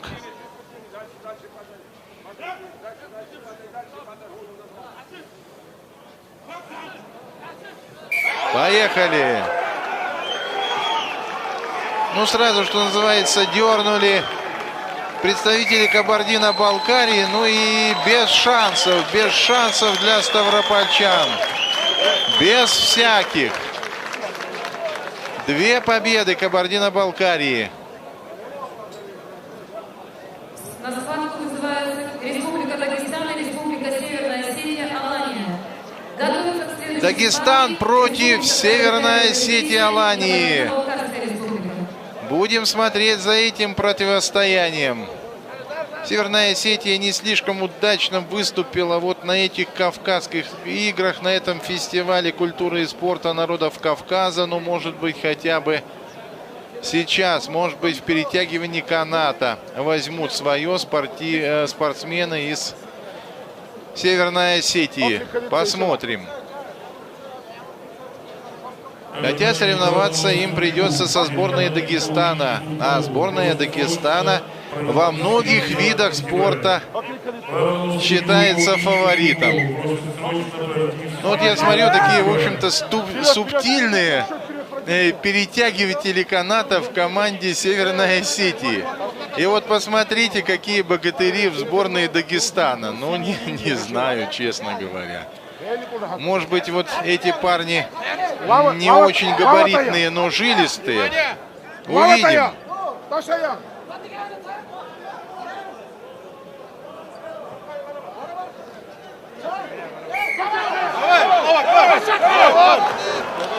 Да нет.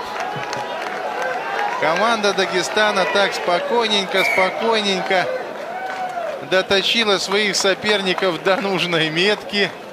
И вот те только и могут что улыбаться, дескать, ну вот с этими парнями соревноваться просто невозможно.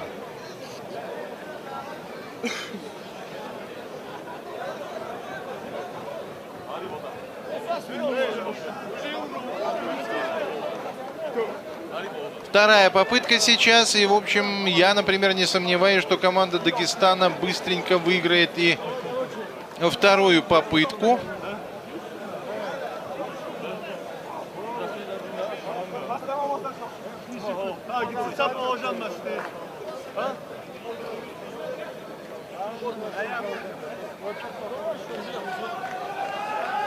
Но все-таки, что называется, для полноты ощущений нужно эту вторую попытку провести.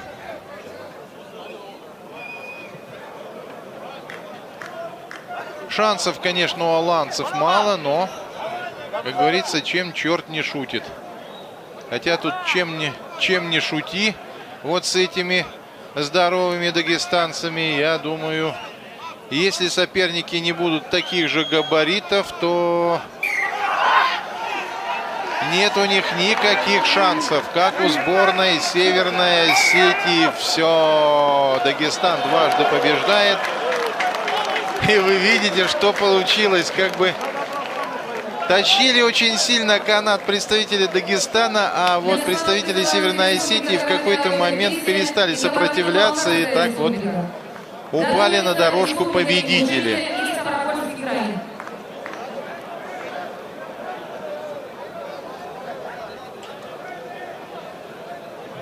Так, снова на дорожку выходит сборная команда Ставропольского края. Они уже один раз проиграли.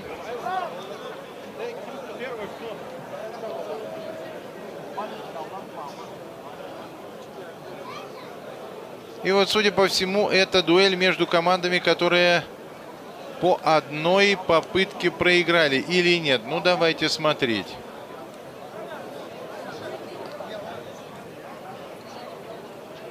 Пока еще не выходила сюда на дорожку сборная команда Чеченской Республики во главе с Чингизом Магушковым, рекордсменом России в рывке супертяжелой весовой категории. Ну а что касается веса самого Чингиза, не знаю, если он не похудел или не поправился после чемпионата России по тяжелой атлетике, то вес нашего супербогатыря 194 килограмма 550 граммов. Это я немножечко забегаю вперед. Итак, Кабардино-Балкария против Ставропольского края, если я не ошибаюсь.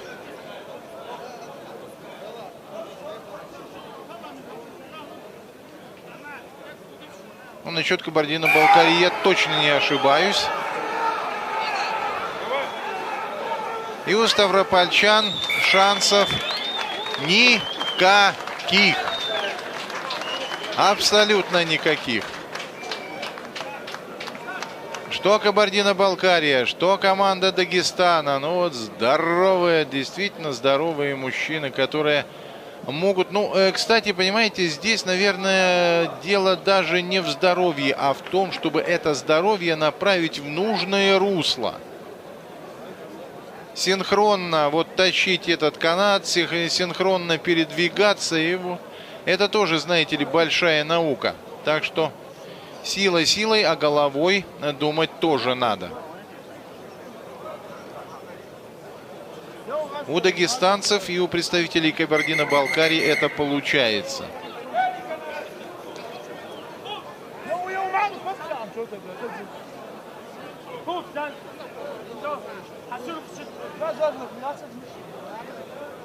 Ну вот еще одна попытка. Чисто, по-моему, символическая, потому что в победе команды Кабардино-Балкарии не сомневается никто. Даже, я думаю, их соперники. Не, они, конечно, поупираются. Нельзя же сразу же бросить канат и сказать: все, мы проиграли.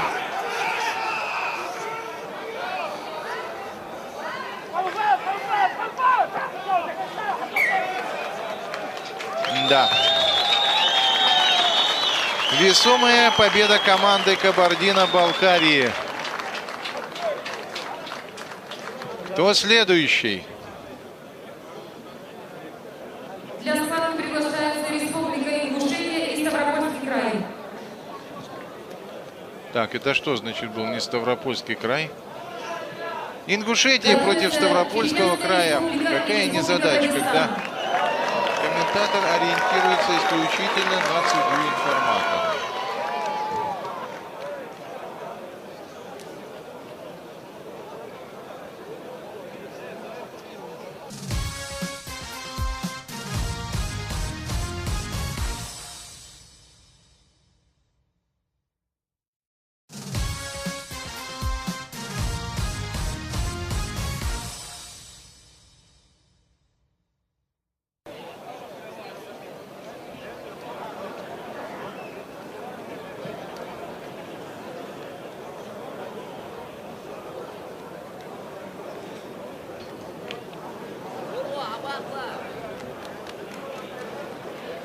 Ну вот опять же, если я правильно понял, Ингушетия против Ставропольского края.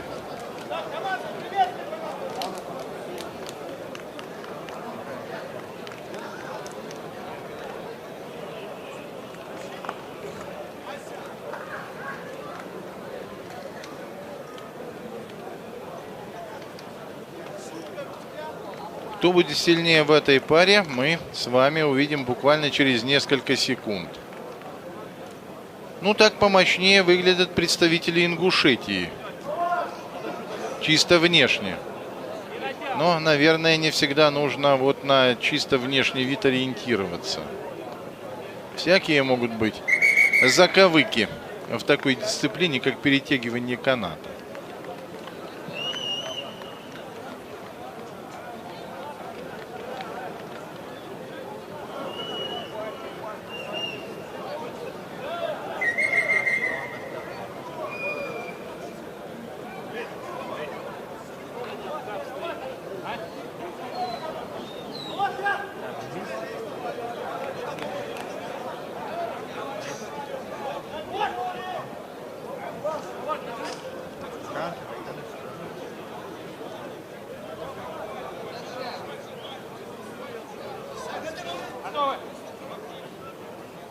Итак, Ингушетия против Ставрополья. А вот тут будет заруба, вот тут-то будет борьба. И никто не хочет сдаваться. И никто никак не может перетянуть соперника на свою сторону. Вот уперлись обе команды. Но ингуши, может быть, чуточку своих соперников перетягивать начинают, но те не сдаются. И все-таки ингушская команда, по-моему, победит, да. С трудом, с большим трудом, напрягая все мышцы. Вот смотрите, даже получая, наверное, такие небольшие травмы, когда все силы отдаешь-то. Можно после этого упасть вот на эту дорожку. Да, команда Ингушетии победила, но действительно напрягли при этом все силы ингушские спортсмены.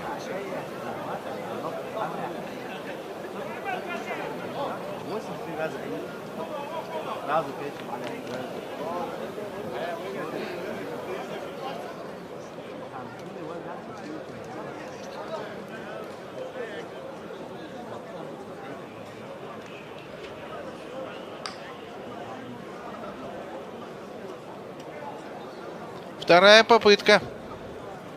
Интересно, удастся ли ставропольчанам взять реванш у своих соперников? Во время схватки возле команды находится только один представитель. Только один. Ну вот судьи тоже у нас сегодня строгие. Только один представитель может находиться возле команды во время того, как соперники занимаются перетягиванием каната.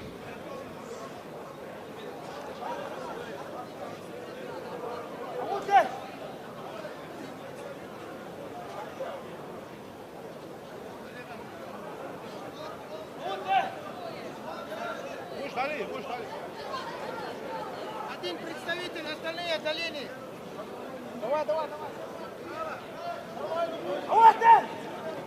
Ну, давайте выровняем канат, да. Подсказывает главный судья. Ну, может быть, не главный, но все равно судья.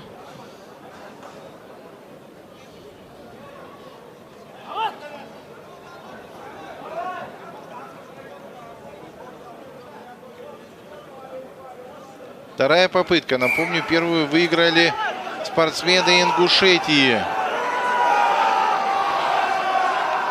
И опять упорнейшая борьба между командами Ингушетии и Ставропольского края. Ну кто?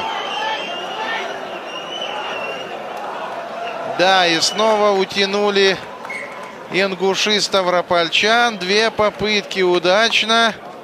Правда, опять победитель оказывается здесь у нас на беговой дорожке. В сидячем, так сказать, положении, в то время как проигравшие остаются на своих ногах. Но это вот специфика такого вида спорта, как перетягивание каната.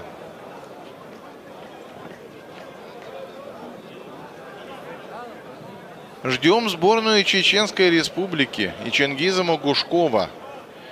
Мне лично интересно будет, как вот Чингиз будет цементировать всю команду. Парень-то действительно здоровый.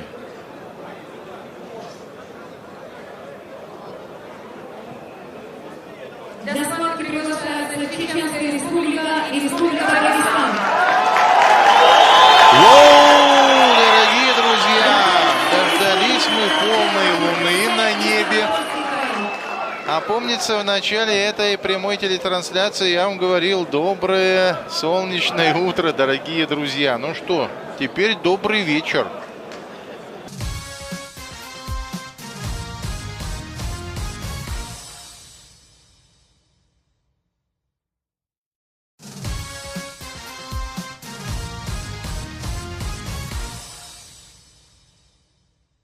Дуэль.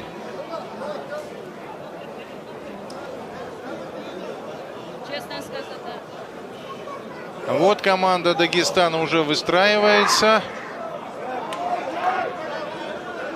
И команда Чеченской Республики, вон, не первый, да, а четвертый в середине у нас Чингиз Могушков. Здесь же Адам Китляев. Один из главных, я так думаю, героев этого сегодняшнего праздника. Ну, во-первых, толкнуть одной рукой гирю в 95 килограмм далеко не каждый сможет. А вы видели, что Адам Китляев, как тренер, воспитал, ну, как минимум 2 победителей вот этого фестиваля. И даже вы опять же видели, как один из учеников вот просто взял, снял медаль золотую с шеи и подарил, отдал ее своему тренеру Адаму Китляеву.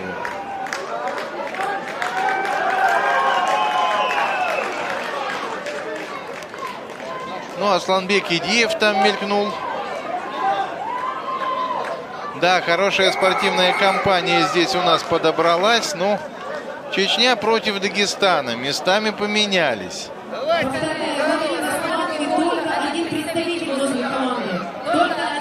Смотрите, вот, ну, вроде бы уже все ясно, да, сборная Чеченской Республики выиграла эти соревнования в общекомандном зачете, но надо же выиграть не вообще, а в частности, да еще у таких принципиальных соперников, как команда Дагестана. Да, вот будет заруба.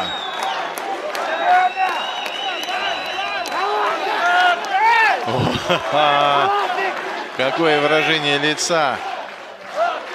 Напомню, кто сейчас будет перетягивать канат в команде Чеченской Республики. Итак, Салман Магомадов, Магомед Дадлаев, Турпал Аликасумов, Магомед Уцаев, Чингиз Магушков, Магомед Салах Идильханов, Алихат Джамалов. Ну что, у Дагестана нет шансов вообще. Вот так. Я еще не успел перечислить всех 8 богатырей, которые входят в состав команды Чеченской Республики, как они уже дотащили дагестанцев до нужной точки. Вот так. Вот это круто. Вот это красиво. Да, как говорится, побеждать так на всех фронтах. Ну, на всех... Давайте, ребята, поддерживайте.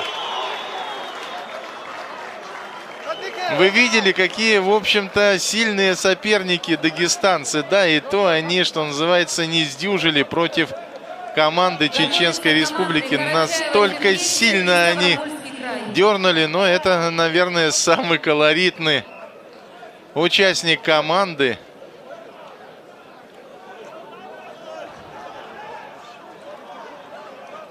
Да, вот если...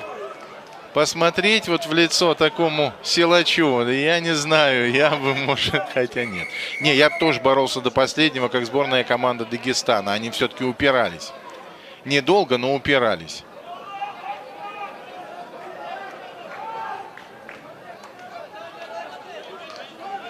Итак, вторая попытка. У Дагестана есть шанс. Есть шанс хоть как-то отыграться. Но получится ли у них? Борьба, конечно, сейчас уже, я смотрю, поупорнее. И вот тут кто выдержит, кто пересилит. Ну что, и пошла вперед чеченская команда. Точнее, нет, вперед пошли дагестанцы, которые тащат. Сборная команда Чечни. Смотрите, Аслан Бекидиев как поддерживает своих земляков. Даже уже выбежал там на дорожку Асланбек. И не зря, наверное, он это сделал, потому что чеченская команда снова победила, снова переиграла. Ну что? Да нет, все нормально.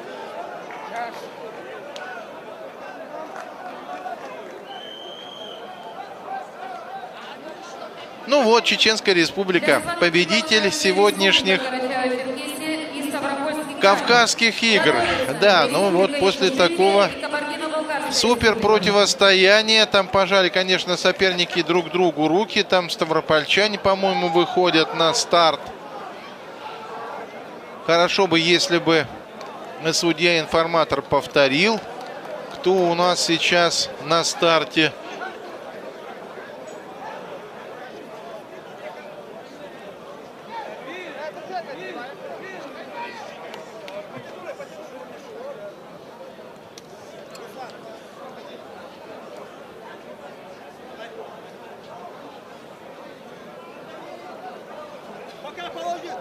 Да, но вот смотрите, все равно очень яркая такая сочная картинка у нас получается при помощи электрического освещения. Все прекрасно видно, все замечательно, все красиво. И уже, в общем-то, 9 час. Ну, не думаю, что мы продержимся 12 часов в прямом эфире. Но 10 это в легкую.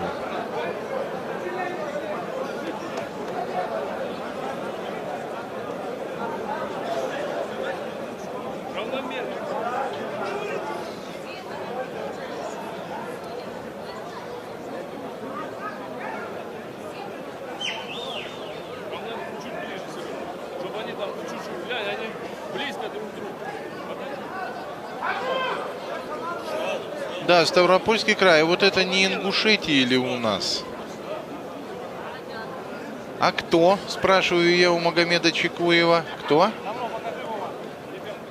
А, ну хорошо, я буду ждать. Мне обещали подсказать, вот что это за команда будет сейчас состязаться со ставропольчанами. Ну, значит, Северная Осетия, нет?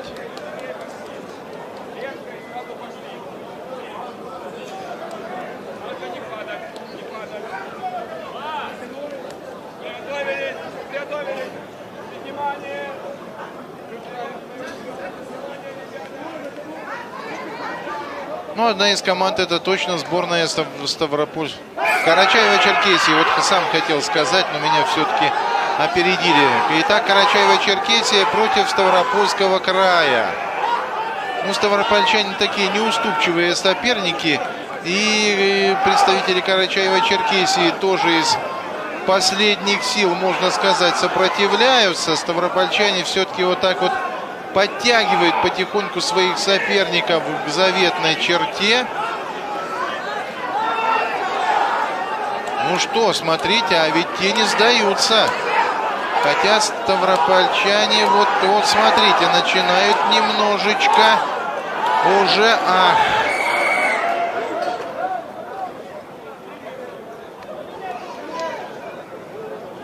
Вот такая была острая борьба, что...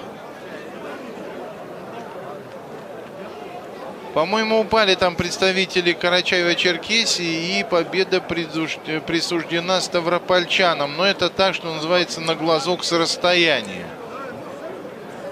Кому, честно говоря, присуждается победа в том случае, если там нет, что называется, чистой победы, я вам точно не скажу.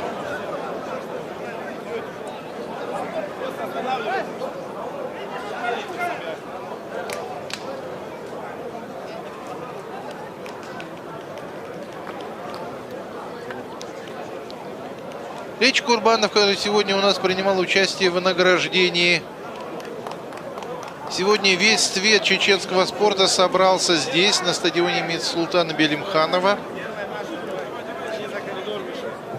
И олимпийские чемпионы, чемпионы мира, чемпионы Европы, чемпионы России, СССР и так далее, и так далее, и так далее. Действительно, есть на кого посмотреть.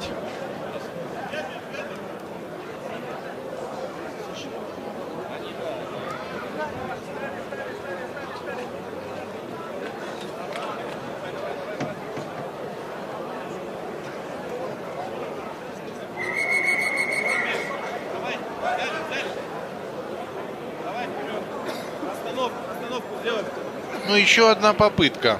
Ну, практически равны по силам эти команды. Нет ни у кого преимущества.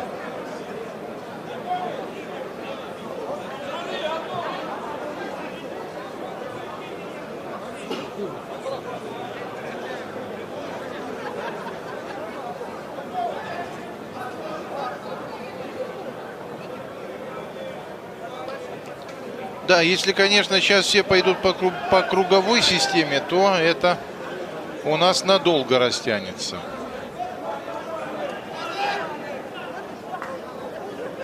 Может, и до 12 часов в прямом эфире продержимся. Хотя вряд ли.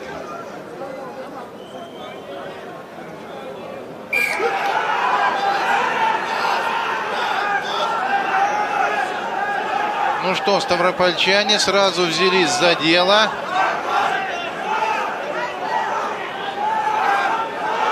Сопротивляются представители Карачаево-Черкесии. Ага, и смотрите, они-то могут выиграть, или они выиграли, я имею в виду, команду Карачаево-Черкесии. Вроде бы сначала было преимущество на стороне ставропольчан, но и они проиграли вторую попытку. Схватки приглашается Республика Ингушетия и Кабардино-Балкарская республика. Готовится Республика Северная Осетия и Чеченская республика.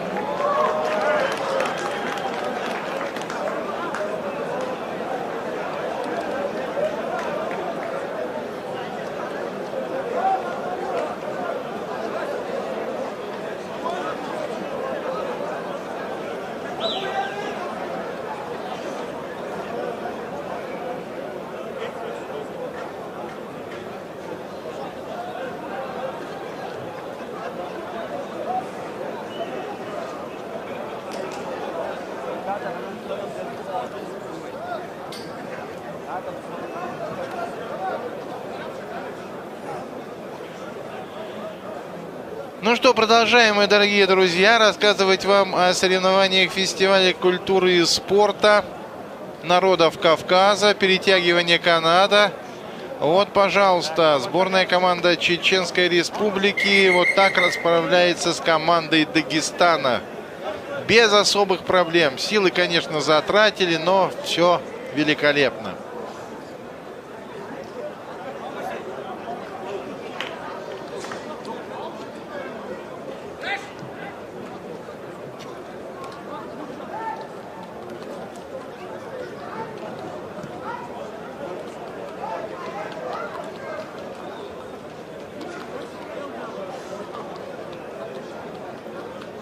Да, дагестанцы были даже в некотором замешательстве. Настолько сильно их дернули представители Чеченской Республики. Ну, не их, а канат, конечно. Итак, сборная Кабардино-Балкарии весьма и весьма неплохая. И сборная Ингушетии. Посмотрим, кто из этих парней сильнее.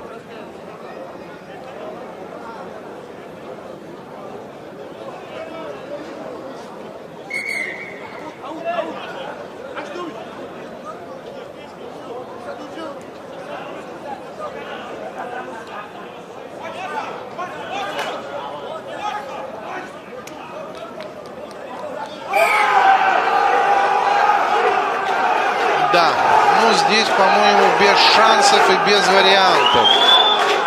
Команда Кабардино-Балкарии вот так вот тащит сборную Ингушетии. Те попытались было посопротивляться, надолго ингушей не хватило. Вот так.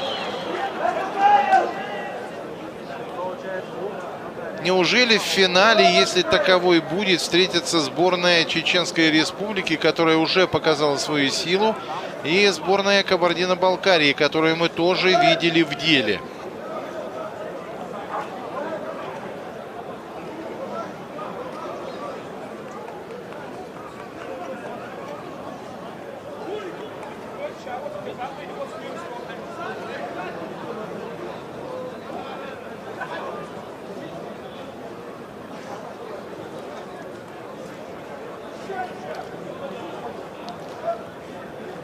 Ну что, вторая попытка. Или нет? Нет, это у нас повторчик был небольшой. Вторая попытка у нас только начинается, потому что команды уже поменялись местами. И вот теперь слева у нас представители Кабардино-Балкарии. И справа команда Ингушетии.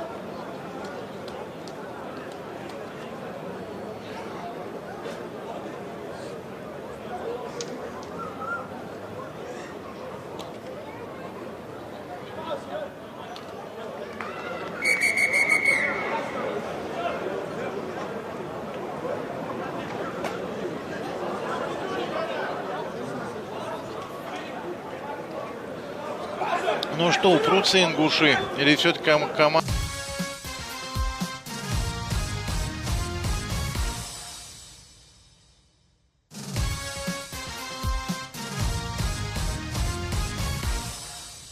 Упирайся, все равно команда Кабардино-Балкарии сильнее. Она в очередной раз это доказывает. Ну, для ингушей во второй, ну а так мы увидели четвертую подряд победу команды Кабардино-Балкарии. Молодцы, сильные ребята, сильные мужики. Приглашается Республика Северная Осетия, Алания и Чеченская Республика.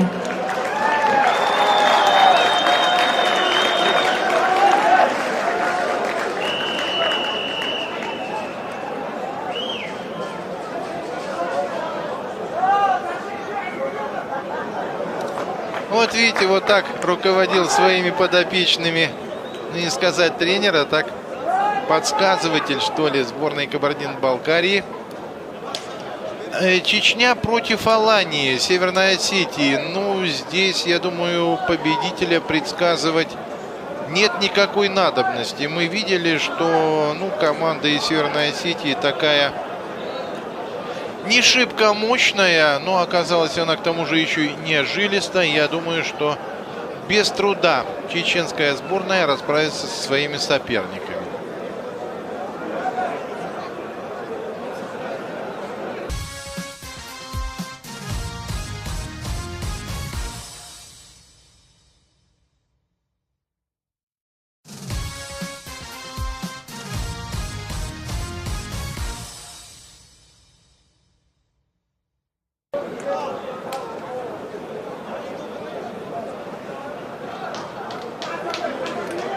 вот так с улыбками обмениваются рукопожатиями чеченцы и представители Северной Осетии.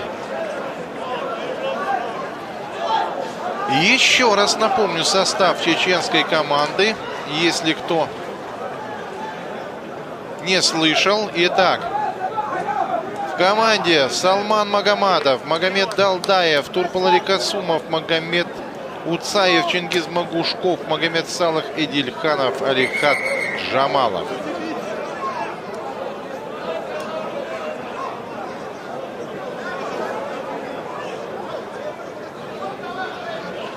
Ну вот такие улыбчивые представители Северной Осетии. Я думаю, что можно в полноге чеченским богатырям сейчас напрягаться. Все равно победа будет у них. Тут к гадалке ходить не надо. Ну, хотя я не знаю, но вдруг вот так вот упрутся вот представители Северной Осетии. И все, и никак. Хотя и лично я в это не верю. Я думаю, что и вы тоже, дорогие друзья. Да и сами представители Северной Осетии в это тоже верят с трудом.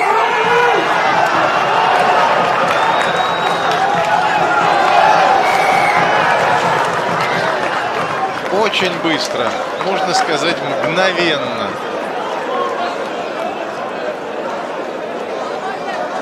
Хотя я смотрю, там и Адам Китляев, и Асланбек Идиев что-то там, ну, не то чтобы выговаривают команде богатырей Чеченской Республики, но как-то показывает, что, наверное, надо было немножко тактически по-другому провести вот эту борьбу. Вот смотрите, там упали чеченцы, но все-таки вытянули своего соперника.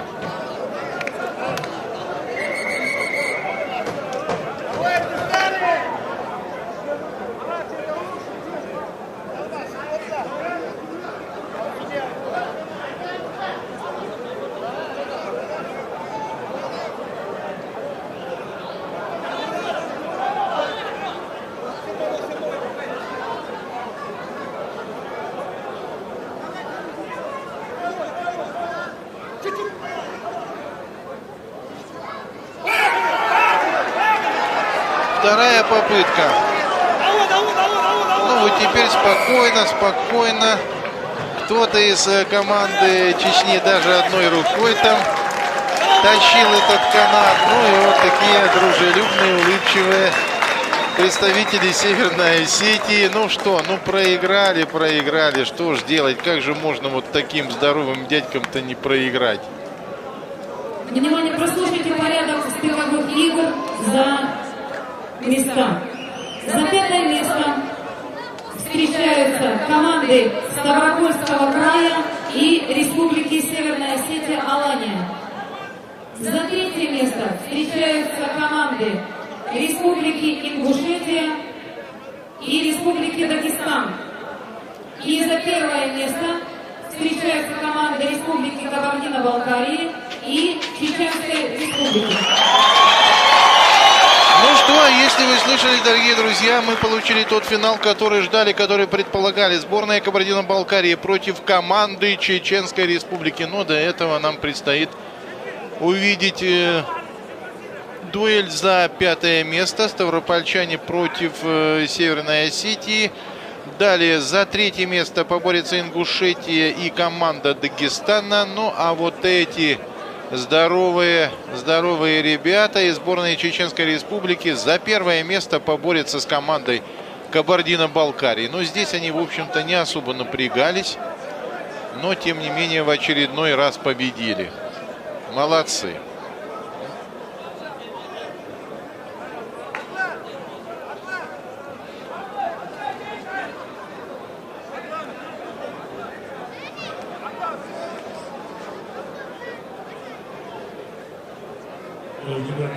Аслана Мартыновича Фаунова просит срочно спуститься на беговую Да, дорожку. вот смотрите, там Аслана Мартыновича Фаунова просит срочно массируют спуститься так. на беговую дорожку.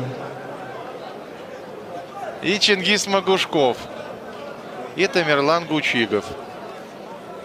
Две большие разницы. Ну, чисто внешне, чисто по габаритам.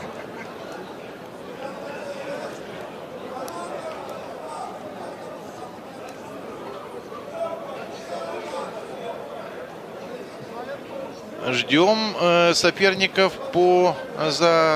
точнее, в борьбе за 5-е место Ставропольский край против команды Северной Осетии.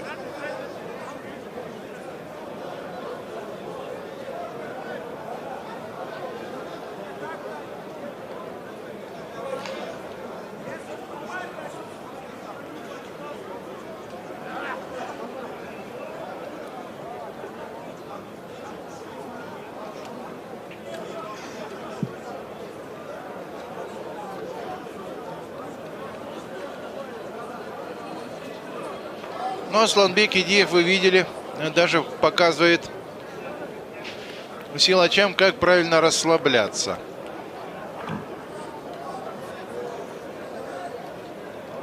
Хотя, в общем-то, в последних 2 попытках они не очень-то и напрягались. Но мышцы, наверное, привести в порядок все равно нужно. Тем более, что команде из Чеченской Республики предстоит финальная схватка со сборной Кабардино-Балкарии. С противником очень сильным, очень неуступчивым. Это будет действительно замечательный поединок.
Ну что, я смотрю, уже выходят соперники. Соперники по борьбе за 5-е место. Команда Ставропольского края и команда Северной Осетии. Вот, судя по всему, ставропольчане уже готовы приступить к борьбе. Осетин мы еще не видим. А нет, вот. Вон она, команда Северной Осетии. Все прибежали. Все нормально.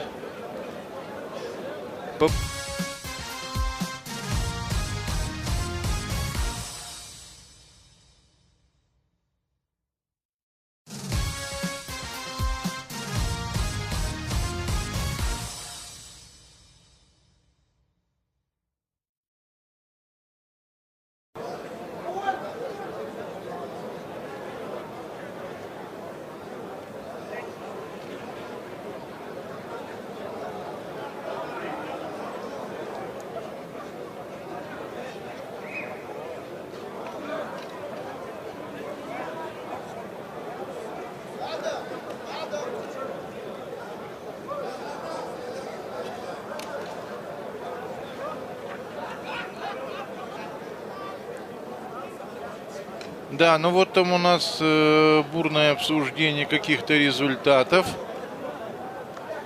на бровке. И отдыхающий Чингиз Магушков, который, кстати, я смотрю, после чемпионата России по тяжелой атлетике постриг бороду. Наверное, до этого же называется на фарт отращивал. Это делают многие спортсмены. Ну, а после победы можно и выглядеть вот так молодо и бодро.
Ну давайте уже, ребята, давайте, я имею в виду ставропольчан и представителей Северной Осетии. Долго ждем.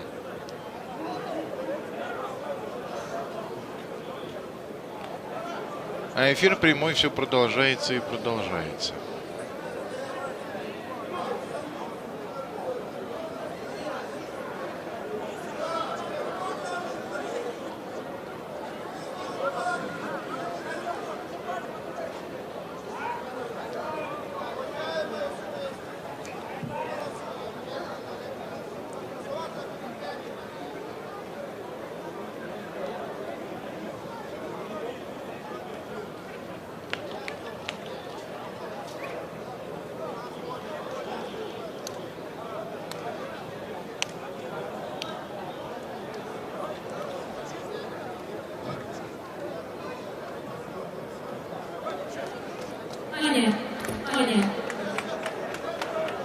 Сборные команды Республика Карачаево-Черкесия и Ставропольский край приглашаются на передержку.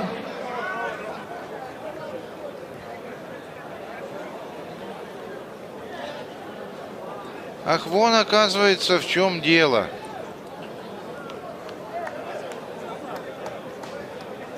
Некая перетяжка у нас еще будет. Господи, боже мой.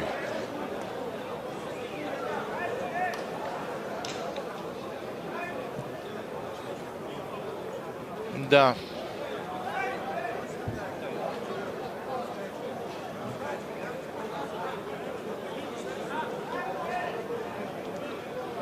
До 12.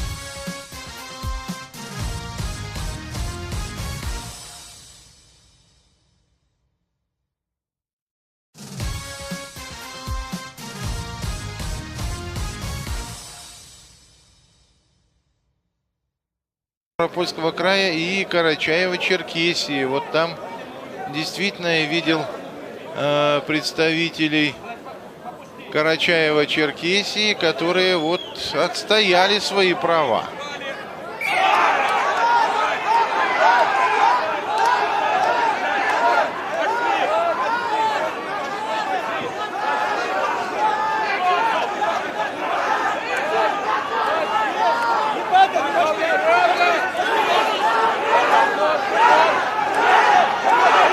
Смотрите, ну что, Карачаево-Черкесия пошла в атаку.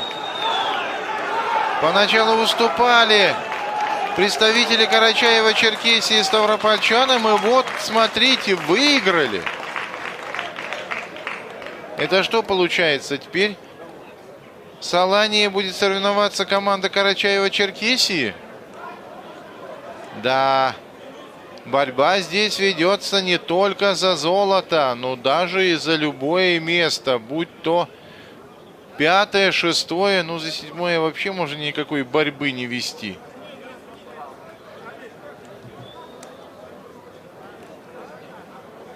Будем слушать объявление судьи, информатора, какое там примут решение судьи.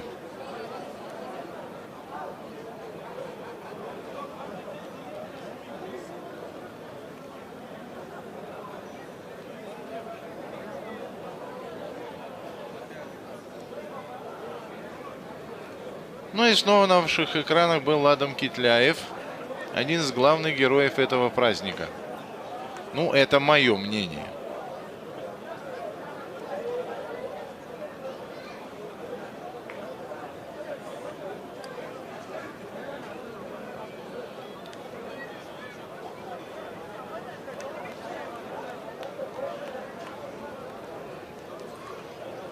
И смотрите, как готовится к финалу команда Кабардино-Балкарии.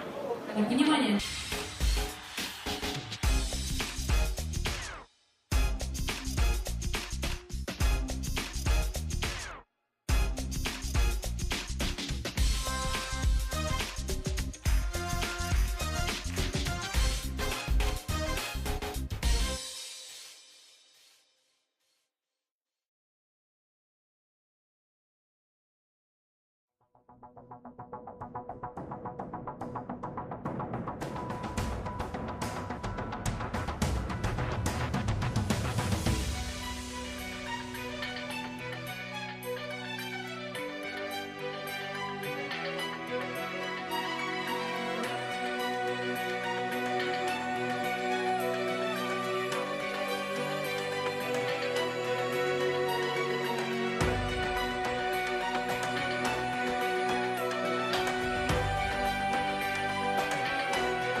Ну что, Карачаево-Черкесия против Северной Осетии. Смотрим, кто будет сильнее в первой попытке.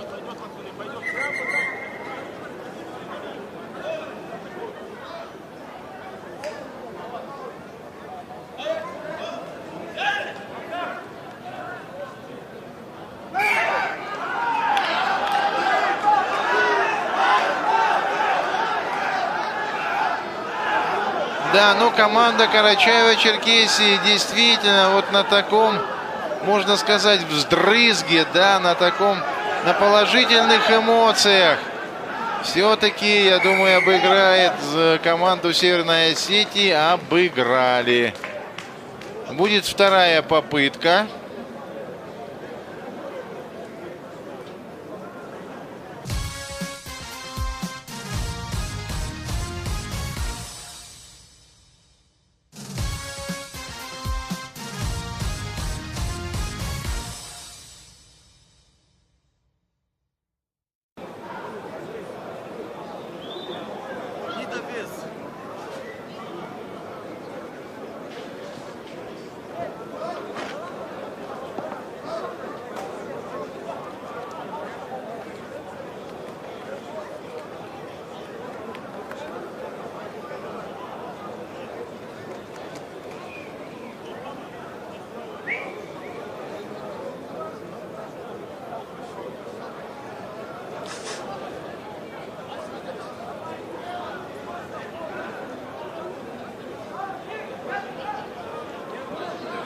Ну вот давайте еще раз посмотрим, как в первой попытке бились за 5-е место команда Карачаево-Черкесии и Северная Осетия. А тут уже, в общем, у нас вторая эта попытка готовится. Практически готова.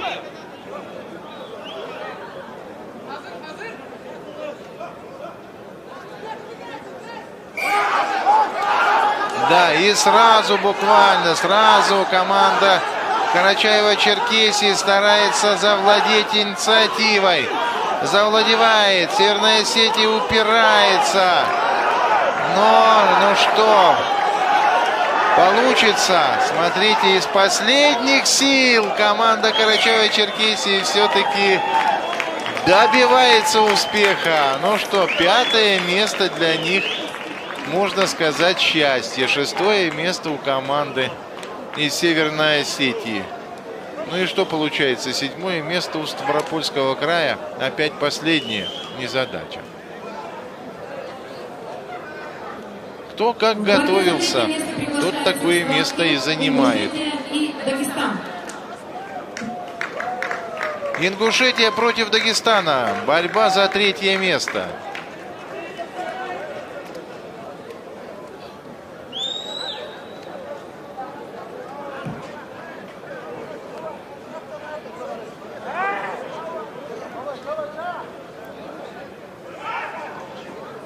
Ну а это решающая попытка команды Карачаево-Черкесии. Вот так, напрягая все силы,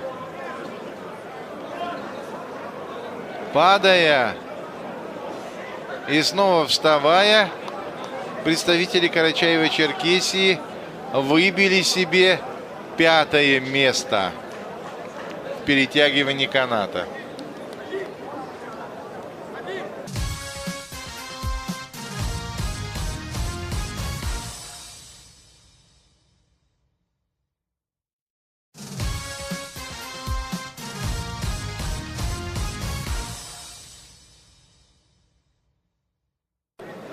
Ну что, я уже обозначил это противостояние. Дагестан против Ингушетии. Борьба у нас ведется за 3-е место. Ну и вот такие красоты ночного Грозного.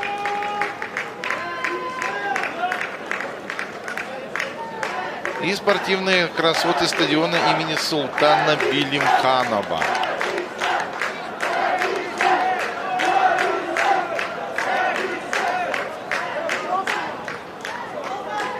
Что можно сказать о команде Северной Осетии? Ну, улыбчивая команда. Не боится проигрывать. не комплексует по этому поводу.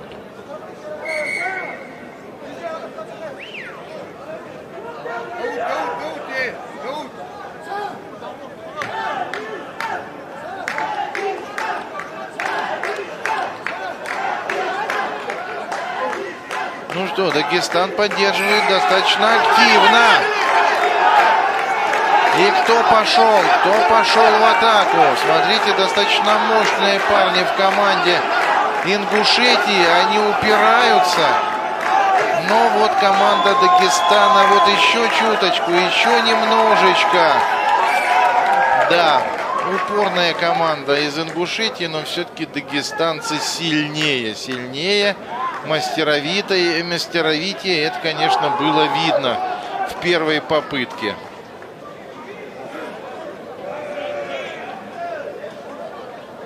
Напомню, это последний 12-й вид фестиваля культуры и спорта народов Кавказа. Все это проходит в городе Грозном, столице Чеченской Республики, на стадионе имени Султана Белимханова. Команда Чеченской Республики уже досрочно выиграла эти соревнования в общекомандном зачете. Ну и все-таки нужно взять последнее золото. И у сборной Чеченской Республики этот шанс есть.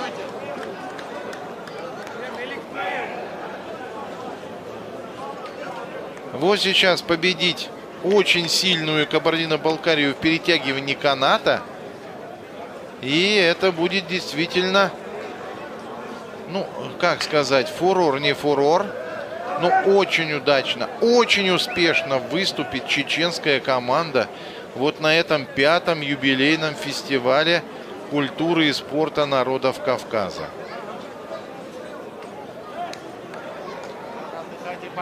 Но я забегаю немножечко вперед, потому что нам еще нужно досмотреть противостояние сборной Ингушетии против сборной Дагестана.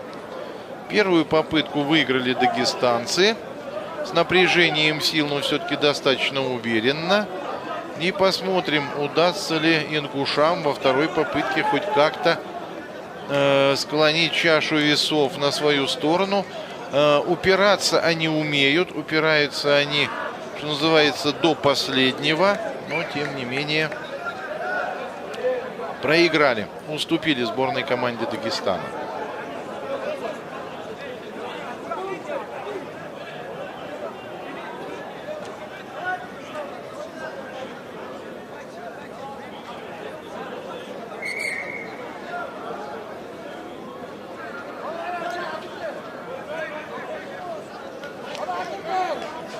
Вторая попытка. Первую, напомню, выиграли дагестанцы.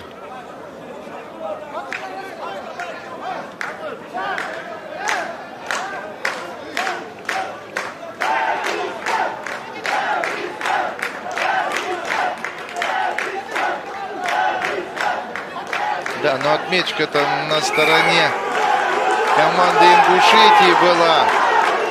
Ингуши взялись так достаточно вроде бы мощно, но все равно здоровенная дагестанская команда. Вот так вот, синхронно шагая. Ну что, не взяла еще бронзу? Да, вот теперь взяла. Все-таки, да, до последнего сопротивлялась ингушская команда, но противостоять дагестанцам достойно и до конца все же не смогла. Точнее, противостоять смогла, победить не сумела. Бронза у команды Дагестана. Остается борьба за золото между Кабардино-Балкарией и сборной Чеченской Республики. Победитель получает все, побежденный серебряные медали.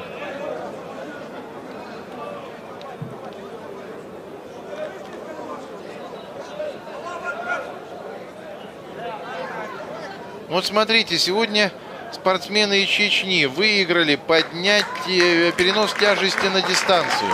Раз. Поднятие тяжести. Два. Передвижение на ходулях. Три.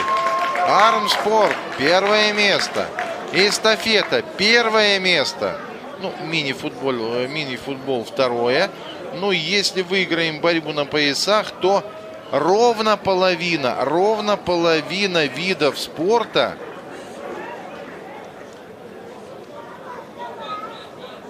будет выиграна сборной командой Чеченской Республики. Ну что, дорогие друзья, долгожданный финал. Кабардино-Балкария против Чечни.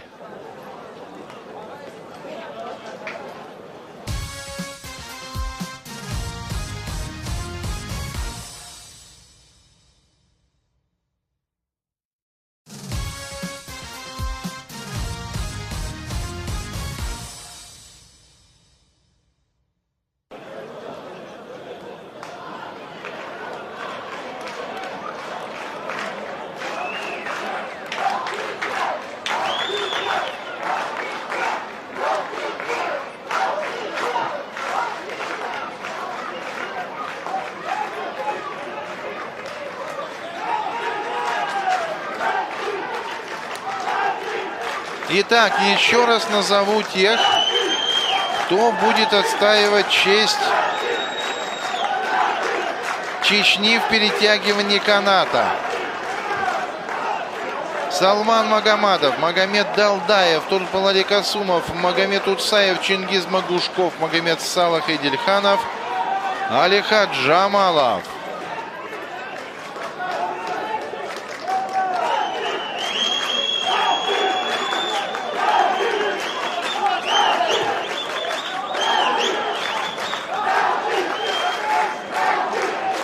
Да, зрители встали на трибунах.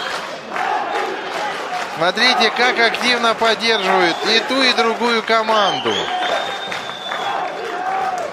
Вот уж действительно, пусть там уже распределены медали в общекомандном зачете, но здесь тоже нужно добиться весомой победы. Обязательно, все непременно.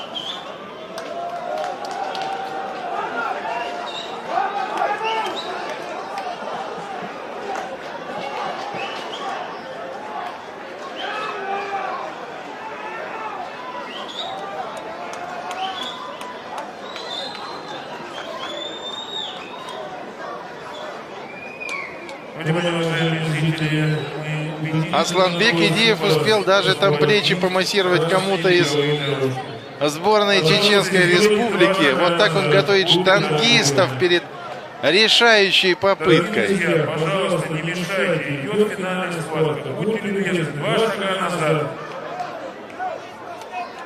Благодарю вас за понимание, дорогие друзья. Да, ну вот всех как-то сумели оттереть там от беговой дорожки, на которой как раз и происходит вот эта финальная схватка сборной Кабардино-Балкарии и сборной Чеченской Республики. Перетягивание каната, последний из 12 видов спорта фестиваля культуры и спорта народов Кавказа в Грозном на стадионе имени Султана Велимханова.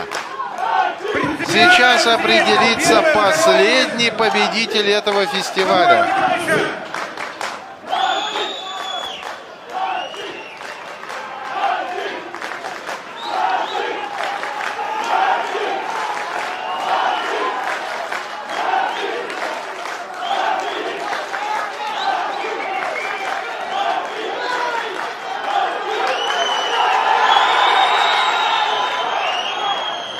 Фальстарт, что ли? Да, фальстарт, оказывается, бывает и в перетягивании каната, дорогие друзья. Ну, поехали.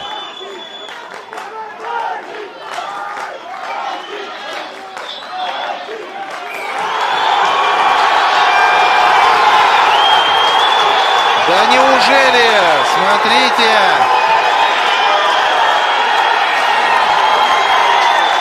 И команда Чеченской Республики выигрывает первую попытку. Выигрывает с запасом, если можно так сказать. Я, в общем-то, думал, что борьба будет поупорнее. Нет, у Кабардино-Балкарии на сей раз не получилось упереться. Только в начале, немножко. Ну а затем Сборная Чеченской Республики взяла, что называется, свое. Смотрим еще раз. Вот с этой точки. Смотрите, вот сразу. Захватили инициативу.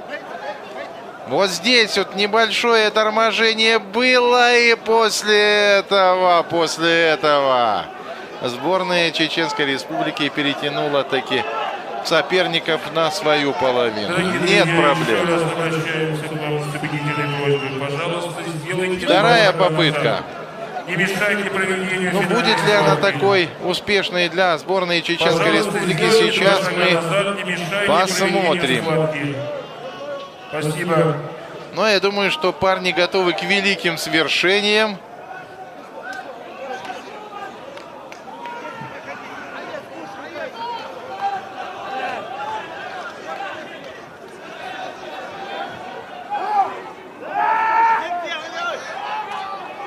Ну что, чем там недовольна команда Кабардино-Балкария? Смотрю, вот сборная Чечни более сконцентрирована исключительно на борьбу. Ну, кабардинцы и балкарцы, наверное, тоже будут сопротивляться. Ну как, ровно стоит канат. Еще немножко, еще. Поехали!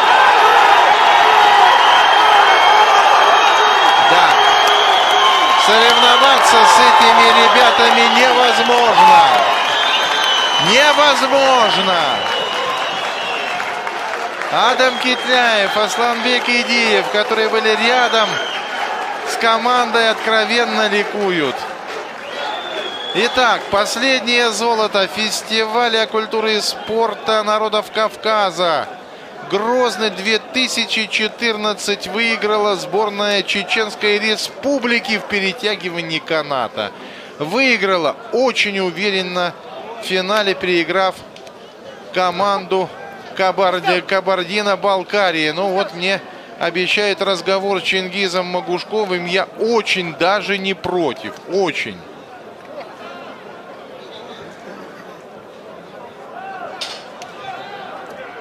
Ага, вот Чингиз пошел, судя по всему, к тому месту, где расположена наша гарнитура, которую сейчас вот на Чингиза наденут, и мы с ним поговорим, как же он вообще оказался вот в этой команде по перетягиванию каната.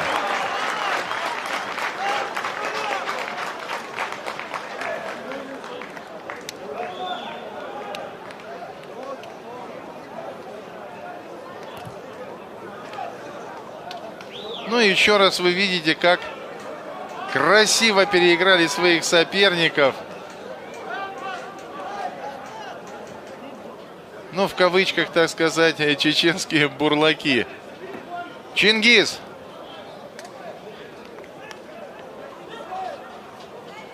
Чингиз, вы меня слышите? Чингиз! Ребята с первого ряда, верните фотоаппарат, пожалуйста. Ну, там связь пока у нас налаживают. Ну что, говорят, поговори. А о чем поговори, если, в общем-то, не о чем говорить. Вы видели, как великолепно команда Чеченской Республики выиграла вот это соревнование в перетягивании каната. Но я думаю, что это действительно соревнование престижное на вот таких, на кавказских играх, в национальных видах спорта. Ну, смотрите, какие люди. Асланбек Идиев, да, легенда чеченской тяжелой атлетики, пришел сюда и помогал чеченской команде выигрывать. Ага, и ну что, лезгинка, все нормально. Это очень даже вовремя, это очень даже хорошо. Это то, что нужно в конце такого феерического дня, когда команда Чеченской Республики, вот по моим подсчетам, победила ровно в половине видов спорта. Это я еще не беру стрельбу из лука. Вдруг там тоже чеченская команда была первой. Не успели мне донести этот протокол. Я так думаю, что не будет у нас особой возможности поговорить с Чингизом Магушковым, потому что вряд ли мы друг друга услышим, потому что все танцуют лезгинку. все, кто хочет, все, кто может после таких соревнований. Вот смотрите, да, Чингисхан на поле.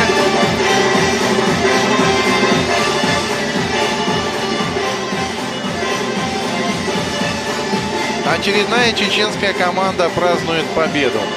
Но там были, в общем-то, и личные победы, и командные. Последняя была командной.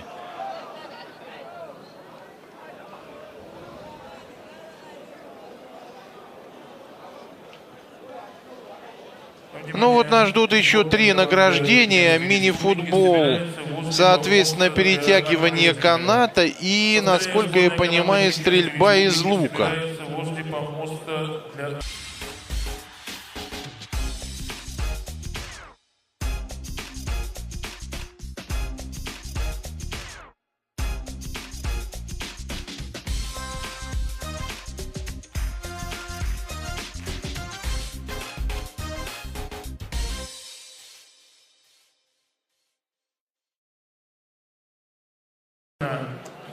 А также Артура Кускова, Магомеда Магомедова и Сайка Сулейманова. Награждение проводит министр спорта Кабардино-Балкарской республики Аслан Мартинович Афаунов.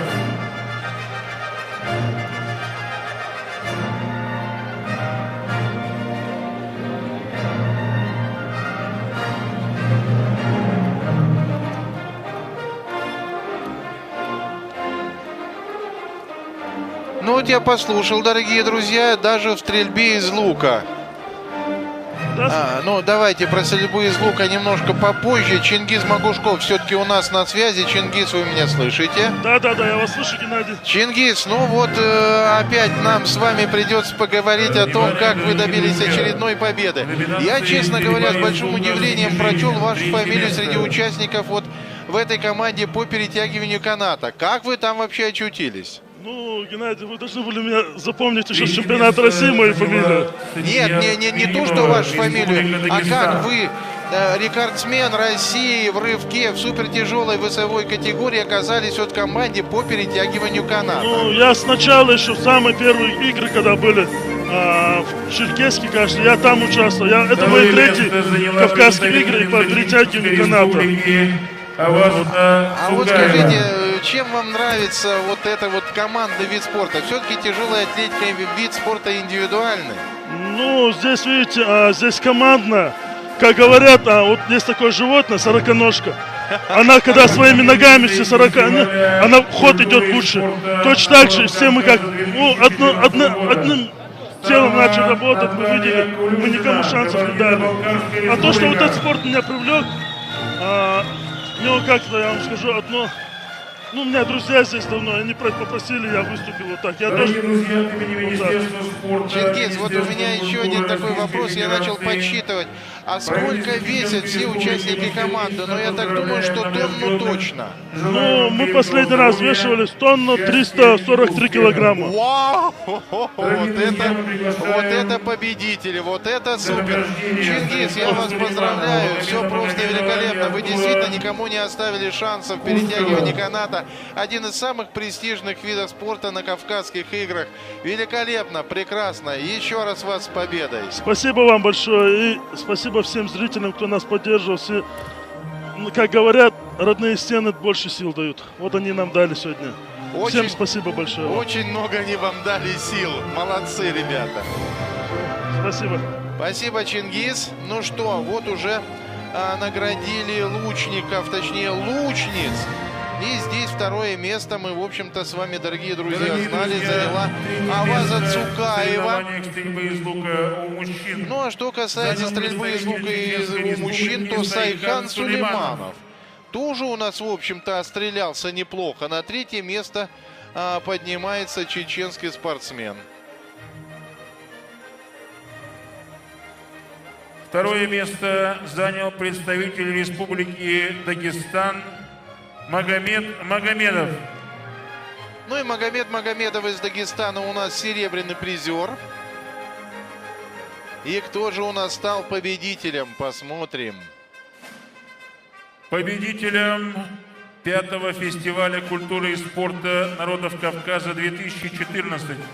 И звание «Кавказский Робин Гуд» получает Артур Кушхов, Кабардино-Балкарская республика. Ну вот, пожалуйста, Артур Кушхов из Кабардино-Балкарии. Ну, здесь вот двойная победа сборной этой республики. Дорогие друзья, от имени Кушхов Министерства спорта Российской Федерации, Министерства культуры Российской Федерации ну и, в общем, и правительства Чеченской Республики мы сердечно поздравляем награжденных. Желаем им крепкого здоровья, счастья и успехов. Дорогие друзья, мы просим подготовиться к награждению легкоатлетические команды Кабардино-Балкарской республики, Республики Дагестан и Чеченской республики. Ну вот еще одно золото сейчас получит команда из Чеченской республики. Эстафета 4 по 200 метров. Там чеченские бегуны тоже никому не оставили никаких шансов.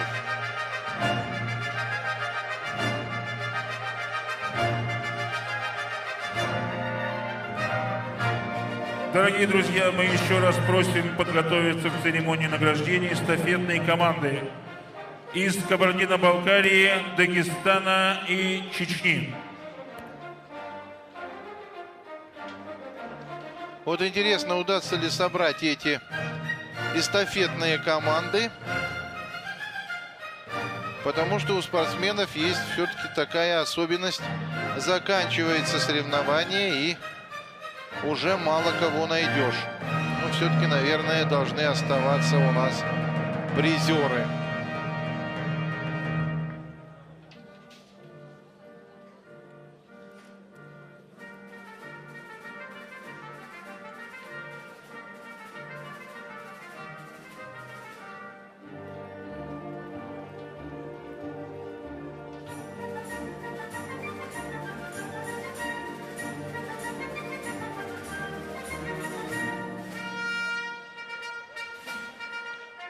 Ждем легкоатлетов.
Дорогие друзья, награждение проводит вице-президент Федерации тяжелой атлетики Умар Абдул-Вадудов.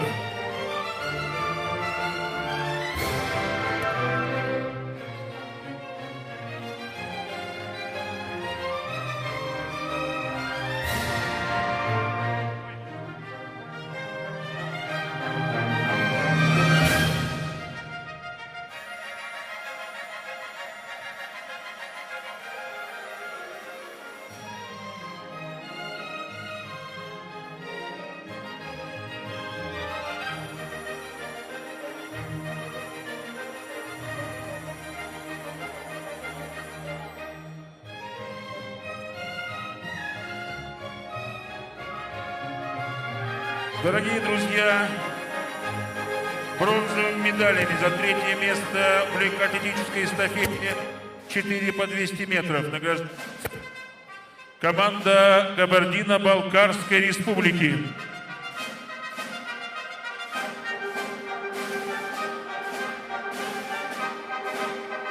Ну, Кабардино-Балкария четверка спортсменов, четверка спринтеров поднимается на третью ступень пьедестала почета. Бронзовые медали у команды из Кабардино-Балкарии.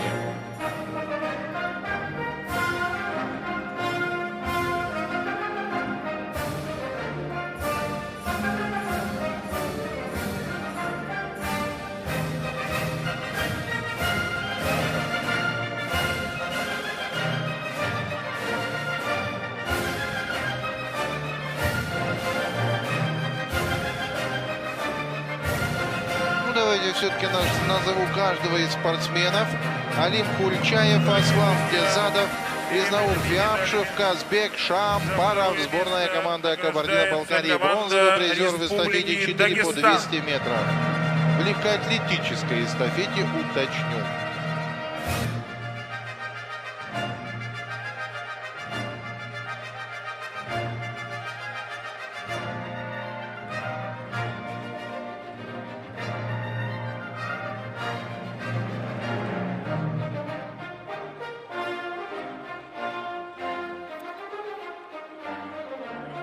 Сборная Дагестана на втором месте.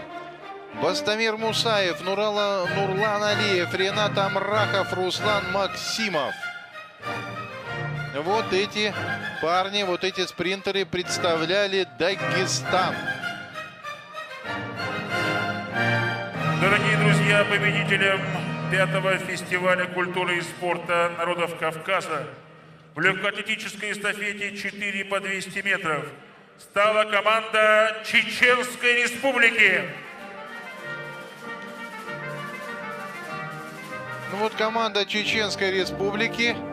Назову каждого из тех, кто выиграл это беговое легкоатлетическое золото на Кавказских играх для Чеченской Республики. Андрей Самарин, Василий Щербаков, Сергей Полуляшный, Никита Пышненко. Дорогие друзья, от имени Министерства спорта Российской Федерации, Министерства культуры Российской Федерации и правительства Чеченской Республики мы сердечно поздравляем награжденных, желаем им здоровья, счастья и успехов.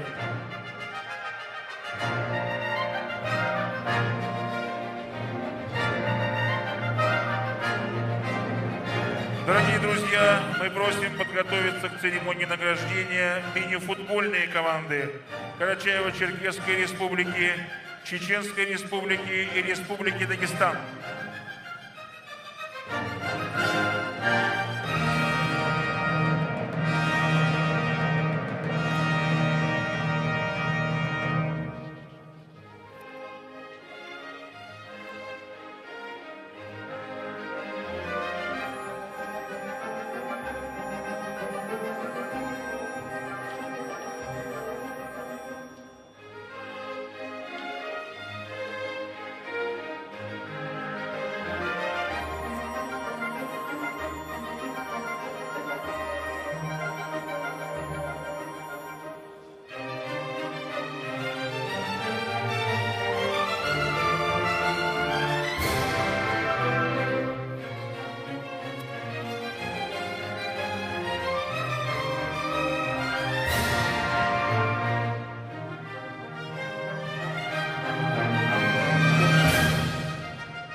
Дорогие друзья, мы просим подготовиться к церемонии мини-футбольной команды Карачаево-Черкесии, Чеченской Республики, Республики Дагестан.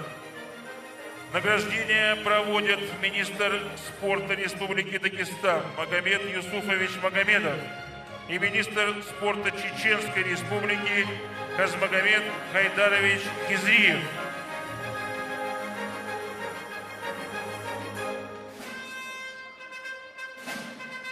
Ну вот я смотрю, уже многолюдно стало там возле подиума. Соответственно, сейчас будут награждать мини-футбольные команды.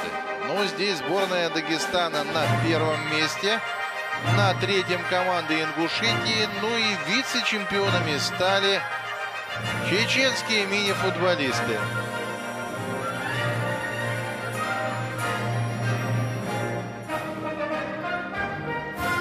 Я так думаю, все-то сразу явно не уместятся на пьедестале почета. Ну, наверное, нужно делегировать эти полномочия, чтобы подняться вот на этот пьедестал. Ну, капитану команды, наверное. Смотрите, какая сборная это стоит. Ого-го.